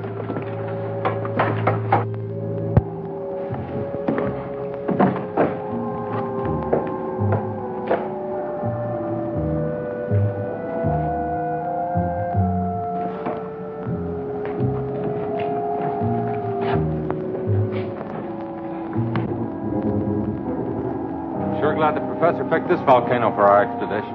Maybe this one could come to life, too. No, not a chance. No bet on it.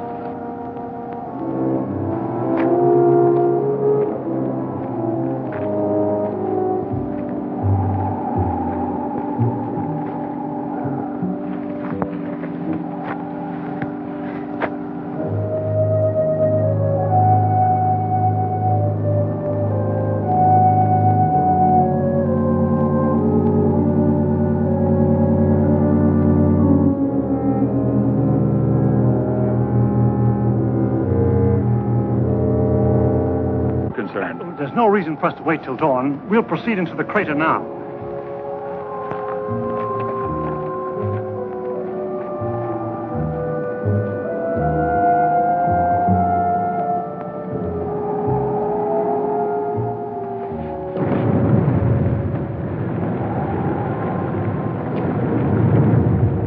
Just one last look at the Earth. Yeah. What a way to remember it. Downward spiral. Keep to the inside ledges. Speed 1,200 RPM.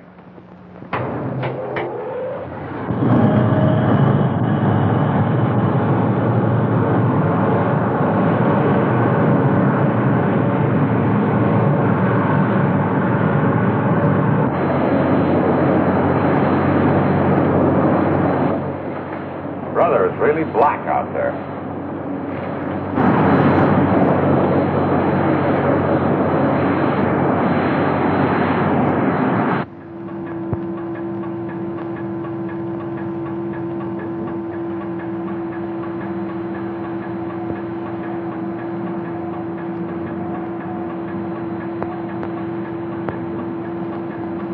As we descend ever deeper into the volcano, I have observed no unusual physical symptoms.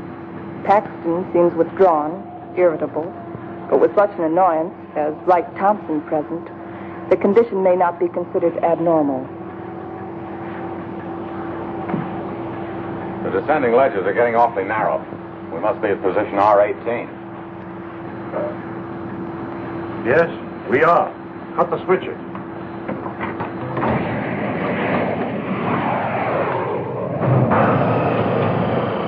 We'll be doing some hiking now. Better have some breakfast.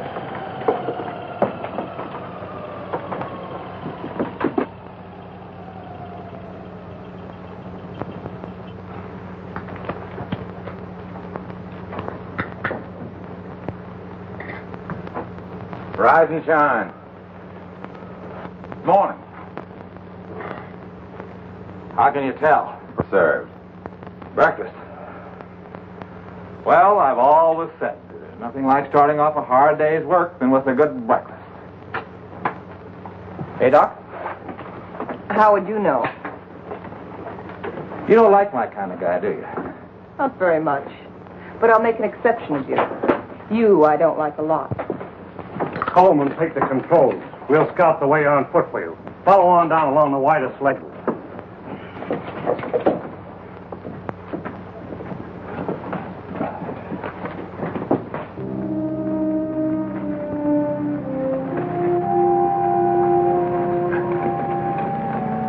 Watch that, it's loose. What's the matter? I don't like it. What did you expect him here? A Garden of Eden? I'm not talking about volcanoes. I mean Wright Thompson. He doesn't belong here. None of us belongs here. We're doing what has to be done. He doesn't feel that responsibility. He's just a useless piece of excess baggage, a selfish thrill seeker. But without him, there'd be no expedition. Pardon me.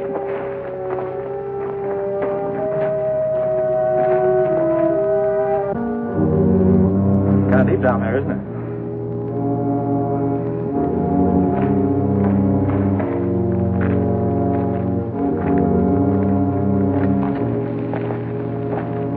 Nice friendly bunch, those scientists.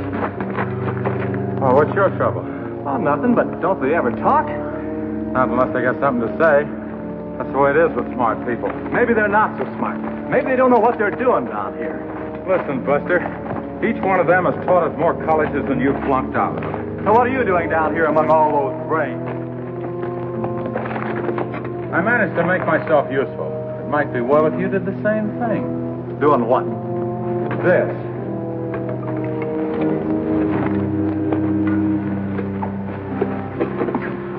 You lead the way for a while.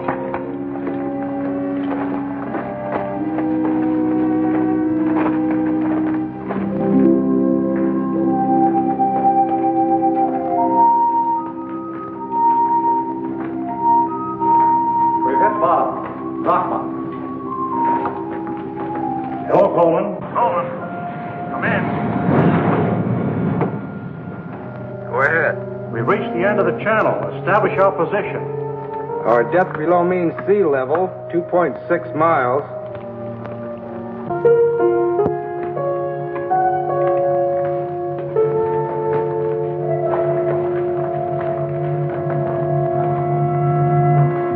The Angstrom Underground Geological Expedition reached this point June 12, 1938, and was unable to proceed further. Why anyone who follows us should want to go further, we do not know, but we assume that they have good reason for doing so. Good luck. If Engstrand were living today, he'd know the reason. The world has changed since 1938. The world has changed since yesterday. We better get to work.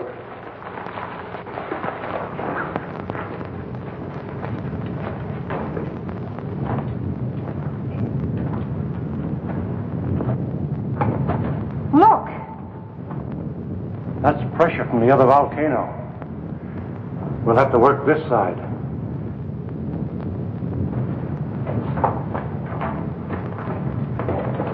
Paxton! Yes, Dr. Morley?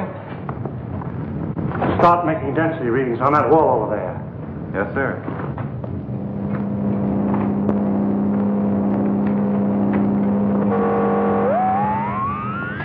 This is it. The point of least resistance. Okay, Andy. I'm ready. We'll all go back to the cyclotram.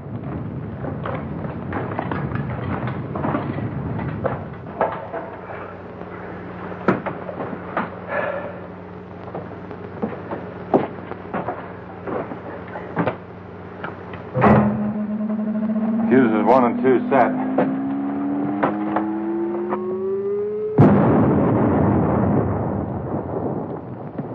I wonder what we'll be running into. There's only one way to find out.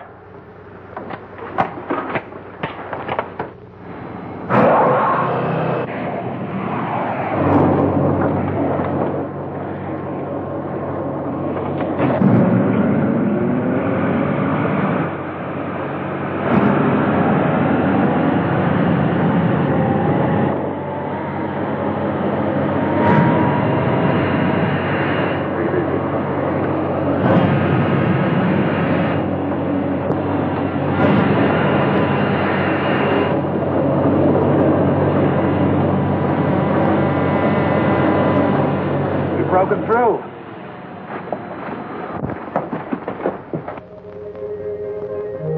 Looks like a tunnel. So far, so good. Put on your gas mask just in case. Coleman, we'll set the pace. You follow along with the cyclotram.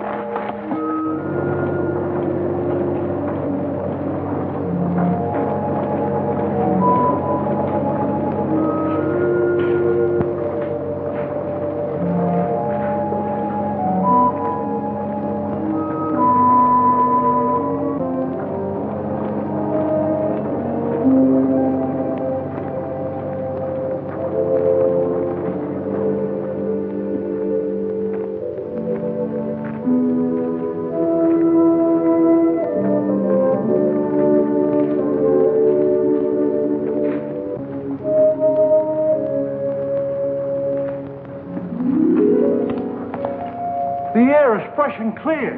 You can take your masks off. Pressure seems normal.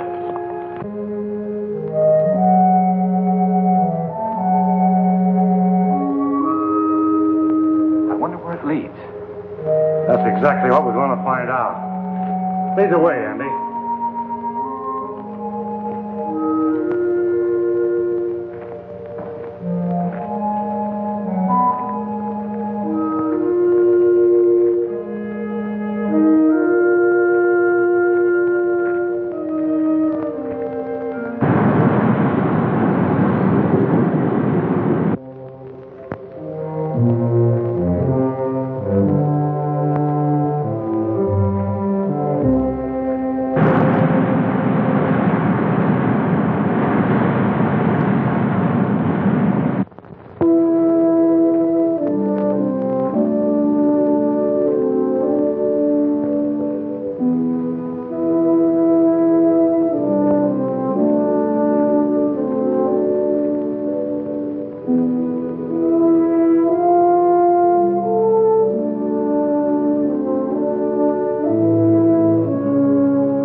How did it all happen? Long time ago. The earth above was covered with water. And when the sea vanished, it left great limestone deposits behind. Was all this limestone? Yes. And then the water gathered in underground streams and carved out the soft limestone. Drop by drop, year by year, the water dissolved the stone. Each drop carried a tiny particle of sediment. That's what formed these columns. About an inch every 1,000 years. Well, how long did this whole process take? About 200 million years. Hello, Coleman. Coleman, bring up the tram. We'll proceed from here.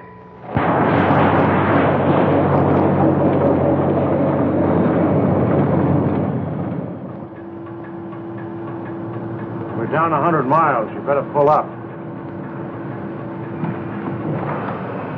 Cut the switches.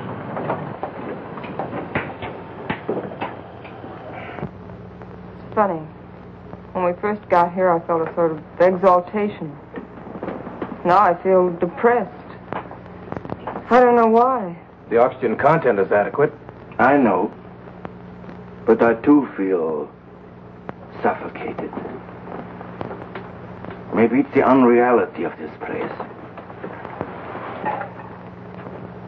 You know, once when I was working in the Holland Tunnel, I got cut off from my crew for 10 hours. I felt this way then.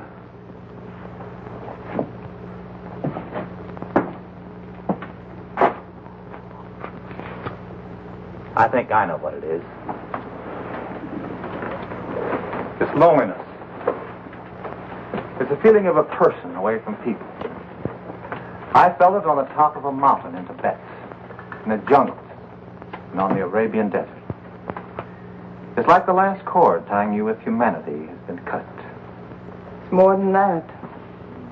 People have dignity only in relation to many other people. Alone, a man is as useless as Any rock out there. No, you're both talking nonsense. Nature doesn't influence man. Man influences nature. One man, one strong man, can change nature. Oh, you're wrong, Dr. Paxton. It isn't one man. It's many men working together.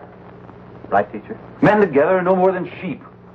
One man standing alone leads the way. Then the sheep follow. Please, gentlemen. Well, I'm embarrassed for all of you who call yourself scientists.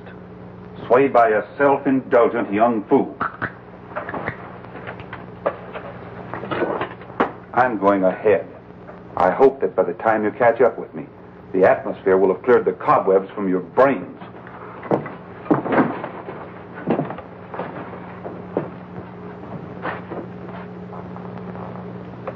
I'd better go with him. It isn't safe for a man to be alone down here. Ah, he's all right. He's the leader type. I'll go with them anyway. There wouldn't be leaders if there weren't sheep like me to be led.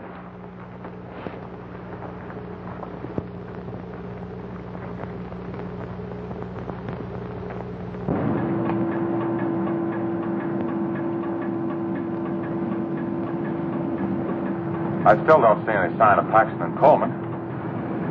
Well, keep going.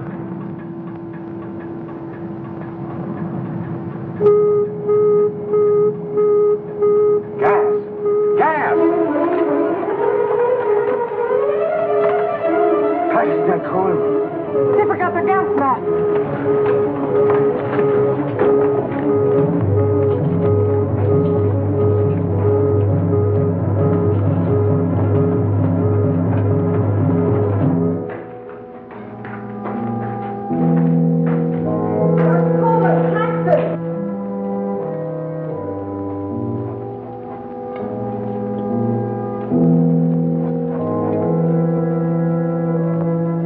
There they are!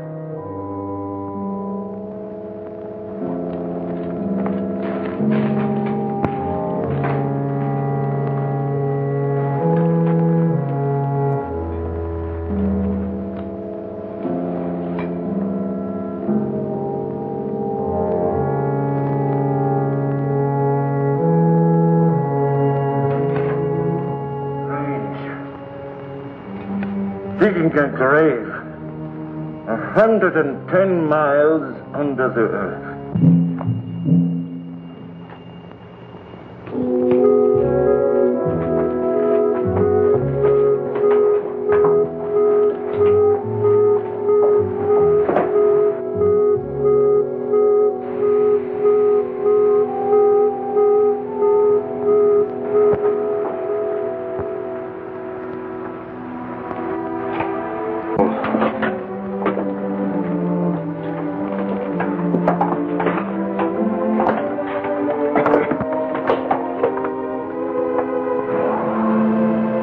Must go on.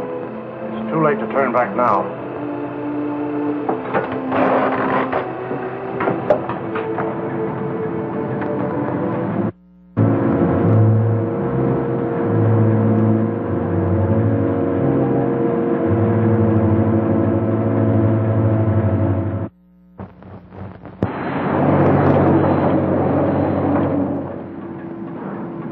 No. Andy? Yeah.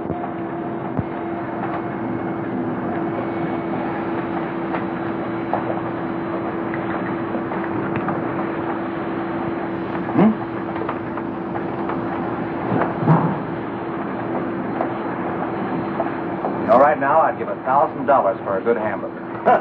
And another 1,000 for onions on it.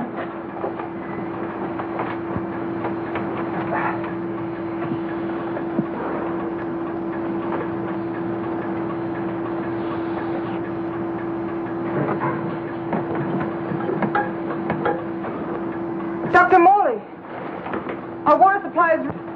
Cut the switches.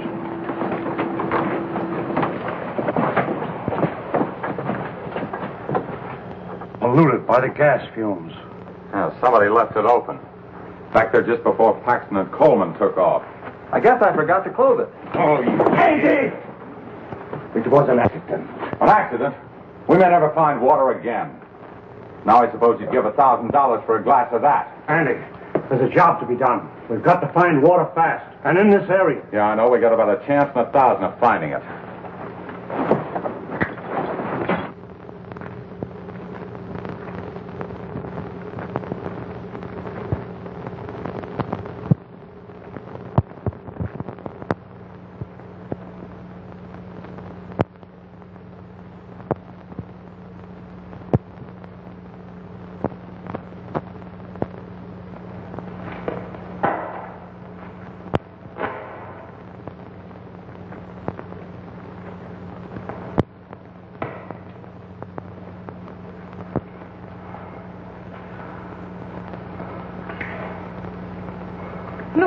Here's Andy.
No water here!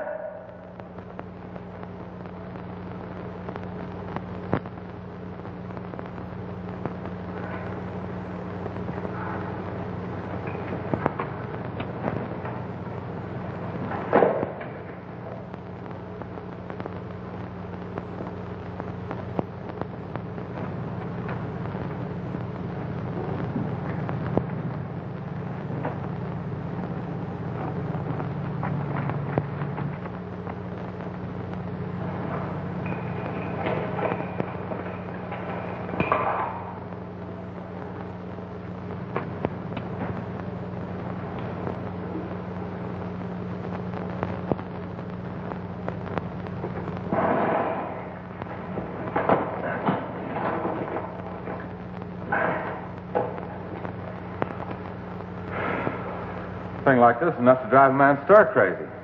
It's no use. 240 miles inside the earth. Yeah, and no water.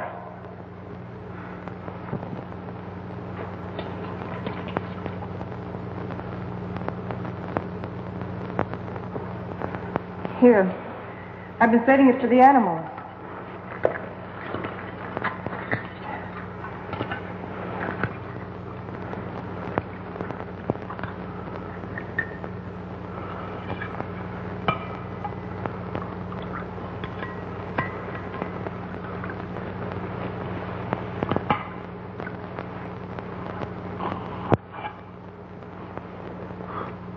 Go ahead. Enjoy yourself. It doesn't cost a cent.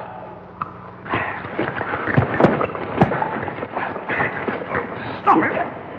Andy! This is ridiculous. We have something larger at stake than your personal petty feuding. Now, you two can come with us or stay here and kill each other. I'm going after the cyclotron. Never mind. I'll go get it.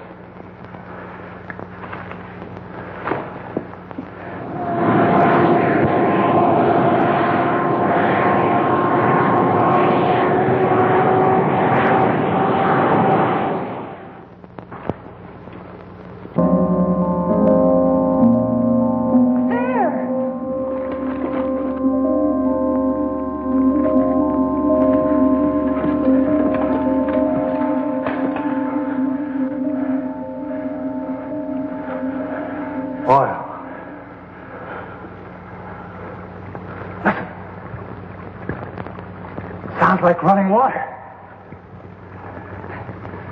But where is it coming from? It's behind this wall.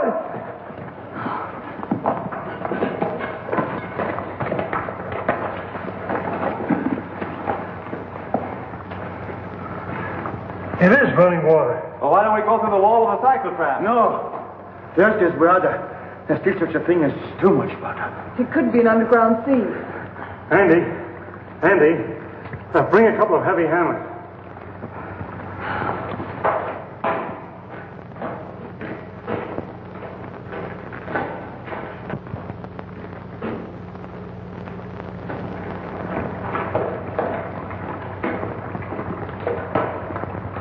What's up, Professor? We think there's water behind that wall. Try breaking it in. Sure.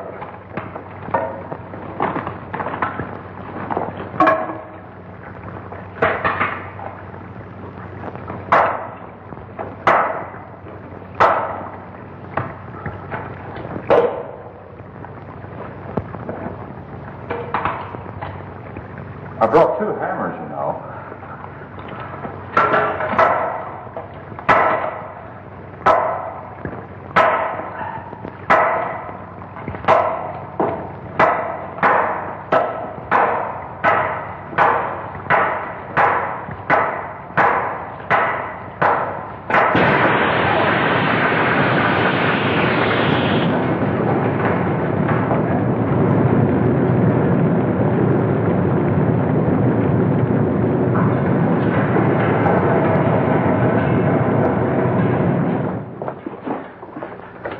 Come in here. Let's take care of that arm.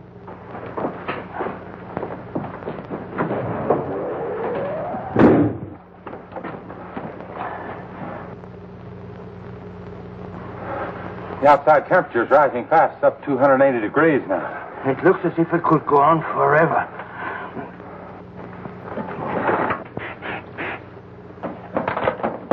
Hold it out there.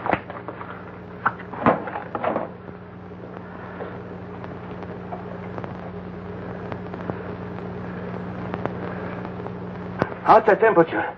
It's dropping fast. The outside pressure's dropping, too. Good. Condensation will soon take place.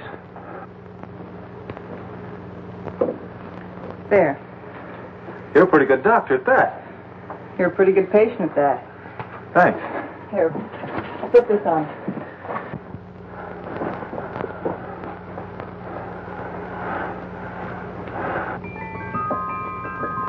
There's water. Look. Look at it. There's water.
John, are you all right?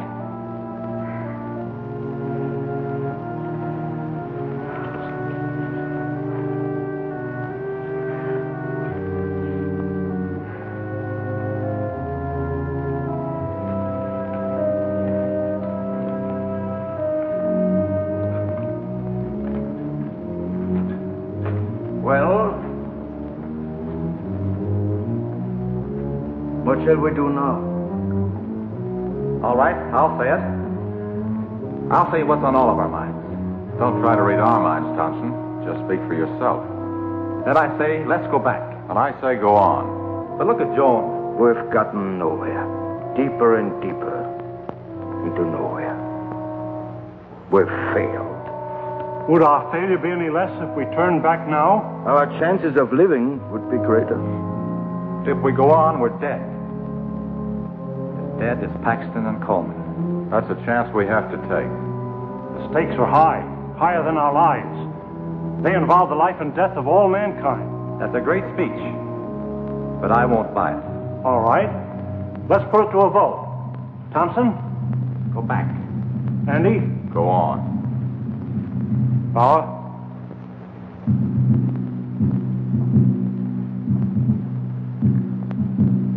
Go back.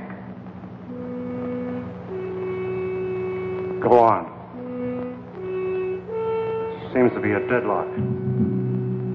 I suppose none of us would like to reconsider? Doesn't woman suffrage count here? What do you say, Joan? I say go on, and let's not waste any more time about it.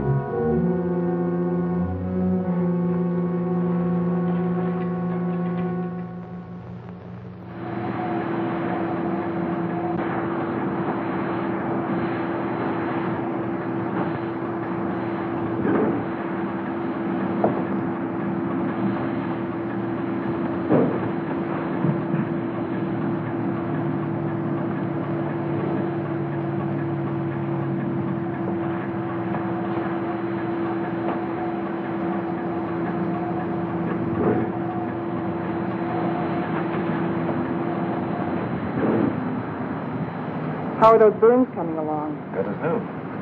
How are you, Doc? Oh, I'll get by. Here. What's it for? Does it have to be for something? Does everything have to be functional? It's a good luck ring. Saved my life in Tibet. Here, take it.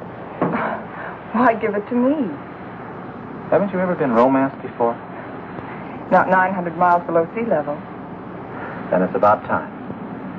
If there were any flowers around here, I'd pick them for you. There's a highly scientific theory which states that if any man and any woman are cast away anywhere for any length of time, sooner or later they think they were in love. That's what's happened to you.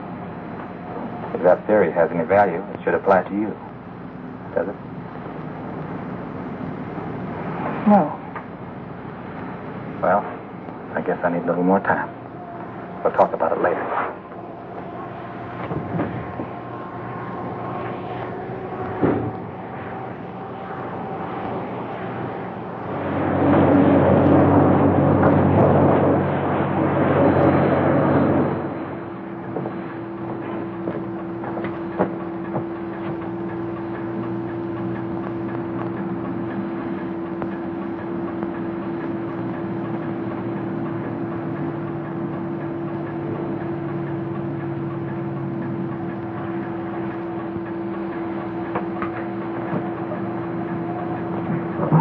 Hey, how about pulling this jalopy level for a minute? Just long enough for us to get out of these straitjackets and stretch.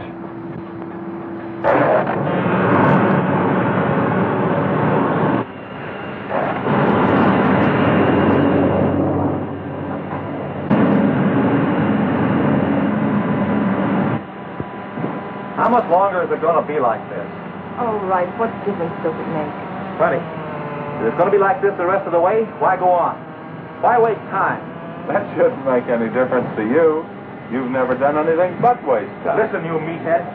Just because you're a sandhog that likes to go grubbing around in the ground, And you're a mountain goat with his head in the clouds. Stop it, both of you! I've had enough of this. What's happened?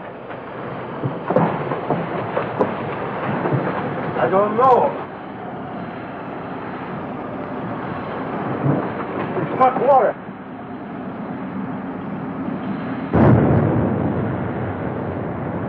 We are out of it.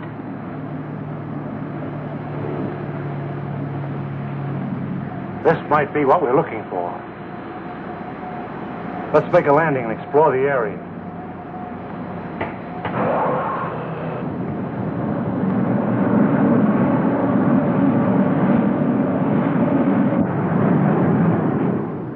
It's got a high calcium content, but it's drinkable. Hey! Look what I found.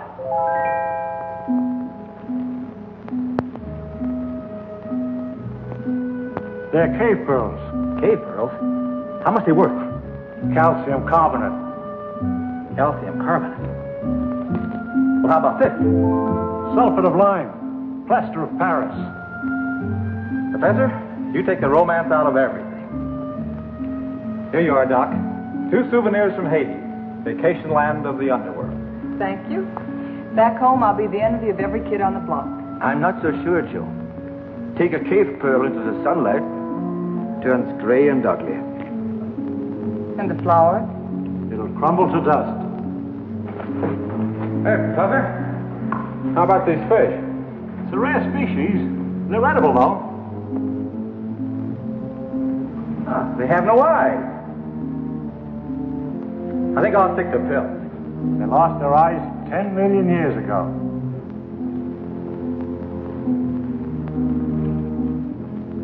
What kind of a place is this? Flowers that crumble to dust in your hands. Stones that look like pearls. Fish without eyes. Nature sure a practical joker. I suppose you could have done better? 10 million years? I couldn't have done worse. Morley believes this is the shelter we've been searching for. A valley of shadows, where life can be sustained. A shelter for humanity. And yet our morale is very low. What do we want? A ray or two of sunshine? A change of seasons? Starry nights? In this graveyard, Morley thinks we can build a new life right here. You mean this is what we're looking for? You'll get used to it. Well, who wants to get used to it? Why don't we go on? A little further. But we've come 1,100 miles already. How can you measure what we've been through in miles? I say let's go back or go on. But this is no place. What is your wish? We've come so far. Let's go on.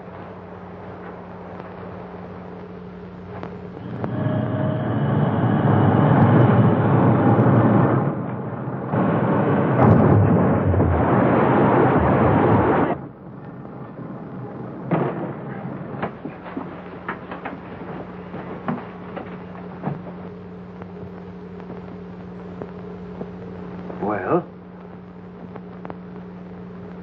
which way do we go?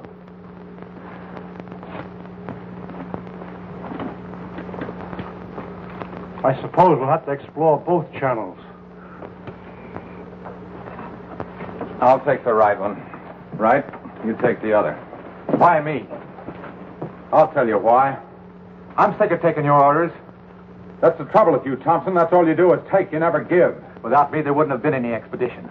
Well, that's not enough. It's time you gave something yourself and not your pocketbook. Andy. We might as well get started.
Andy.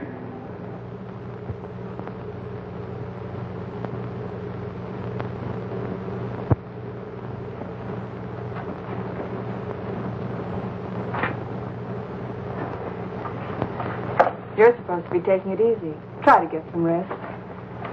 Listen to me, Wright. You've been like this for days. How long can you keep it up? He didn't like me any more than I liked him. Yet he saved my life. It doesn't help brooding over it. But he died saving my life. He did what he believed was right.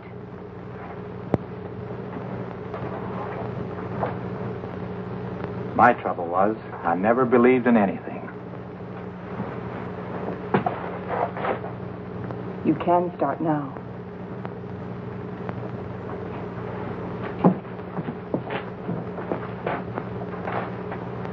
Morley wants to go back to that Valley of the Shadows he liked so much. Well, it's better than this. But it isn't good enough. What do you want to do? I, too, want to go back. But all the way back. Now that Andy's dead. Now that Andy is dead, we've got to go on. We've got to, until we find what we're after. If we fail, then we can talk about going back.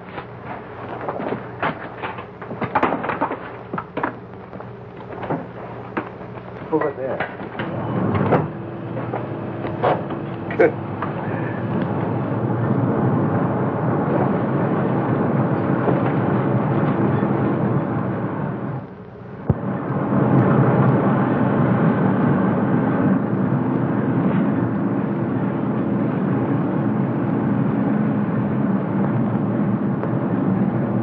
This must be a continuation of the other river.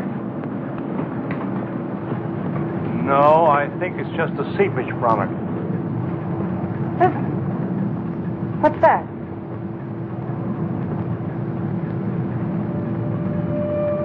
Look. It's like daylight.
We have discovered a vast and radiant cavern deep within the earth. Along the shores of this incredible cave lies a great underground sea, gathering up the waters of the earth. A strange, sunless light is reflected from the phosphorescent domes. The glowing peaks are weathered and sharp, and the gullies deep. The wind is soft, and the climate pleasant. Vapors rise up into the bright dome, forming luminous clouds.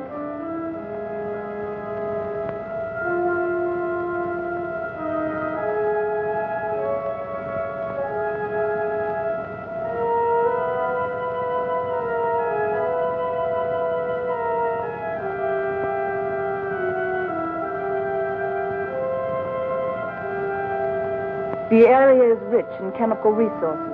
That means power and industry, according to Bauer. And Wright says a real estate boom is on.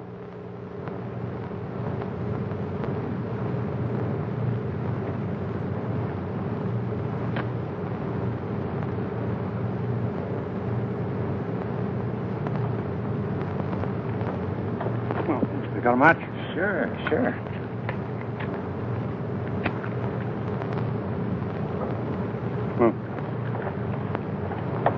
How you coming, Professor?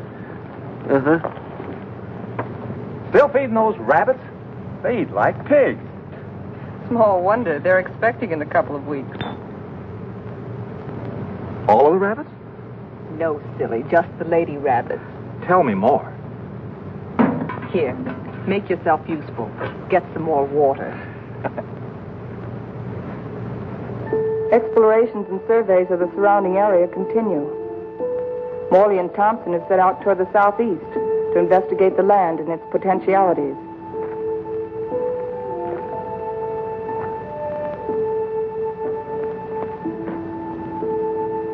This is a strange kind of sand. That's not sand, that's volcanic ash. The ash will make good fertilizer for our crops. Crops?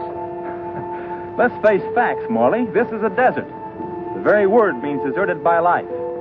And you talk about crops. It can be irrigated. This country has everything. Water, soil, air, heat. Yeah, you're forgetting one thing, though. No sunlight. Science can adjust that. Crops can thrive without sunlight. Perhaps. But can we?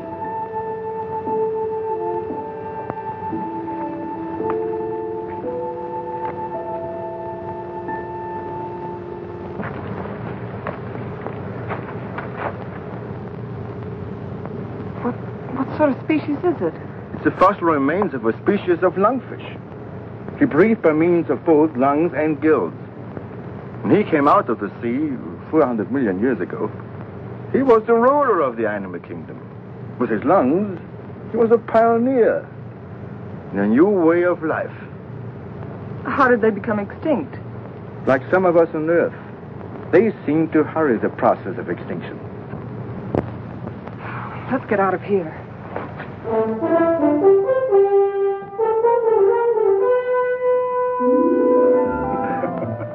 What's the matter? You act like you swallowed a canary for breakfast. This is the day, right? This is what day? The day we're expecting the first litter of rabbits. Well, who's going to pass the cigars around? You apparently don't realize the importance of it. Oh, I'm sorry. By observing the rabbits, we've already learned that they respond to nature basically as we do, as any mammal does. And from their young born today, we can predict how our own young will respond in the new world. Dr. Morley, Fowler. Come on. You go ahead. I'll get plenty of hot water.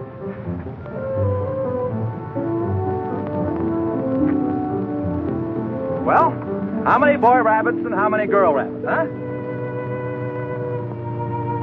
What's the matter?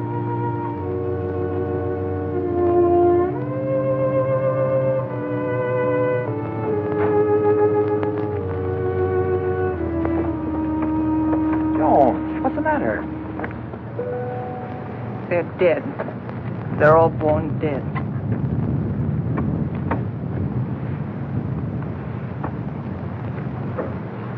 I can't understand it. Why? Why? There must be some cause, some biological reason. We've been searching for causes. Our investigations have been checked, tests rechecked. Examination of genetic tissue proves that all experimental animals born here are sterile.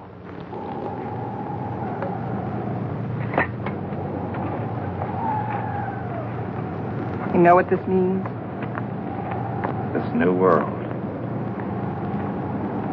A haven for the dead. This is the end of the line.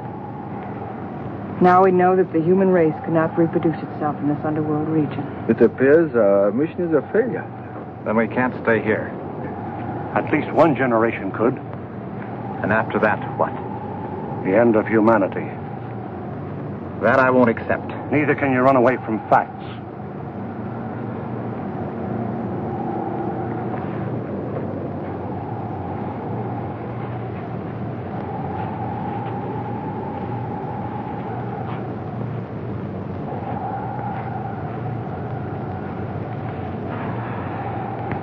I've always run away. Climbing mountains. Trying to prove something. I don't know what. I, too, ran away instead of fighting. And now, I've run away again. And I was always afraid I couldn't compete in a man's world. I think I want to go back and try again. Go back to what? To a world bent on self-destruction? We can live the rest of our lives here in peace. Morley, you're wrong. This isn't peace.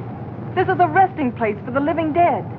I don't believe it's the end of the world. I don't believe it's the end of mankind. You're young. You don't know. I've lived through the terrors of 2 great wars. I've had enough.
Take over.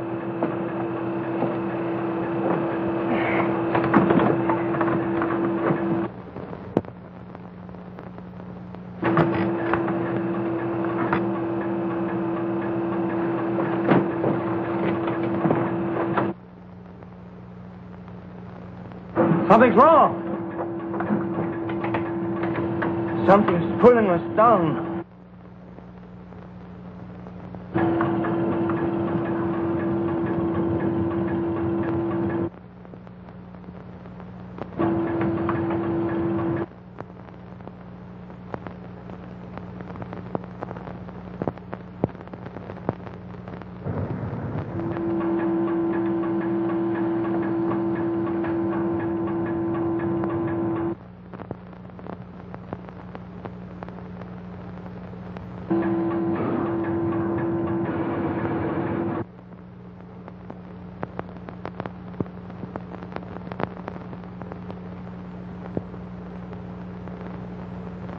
We are lost.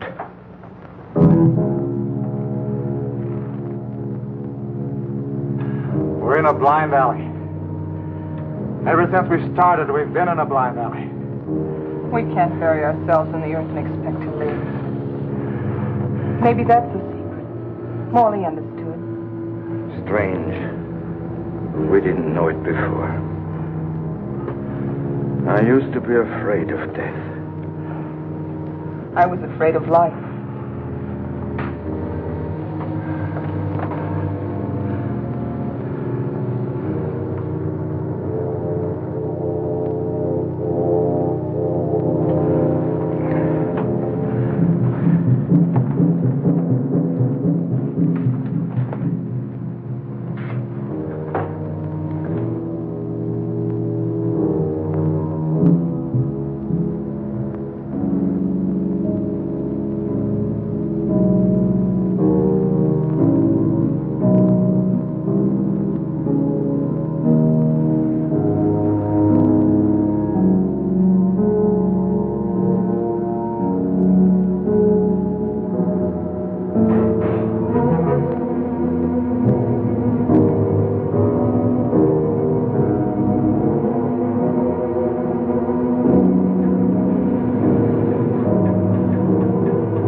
level of the underground sea. We found a channel to the upper ocean.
On that island.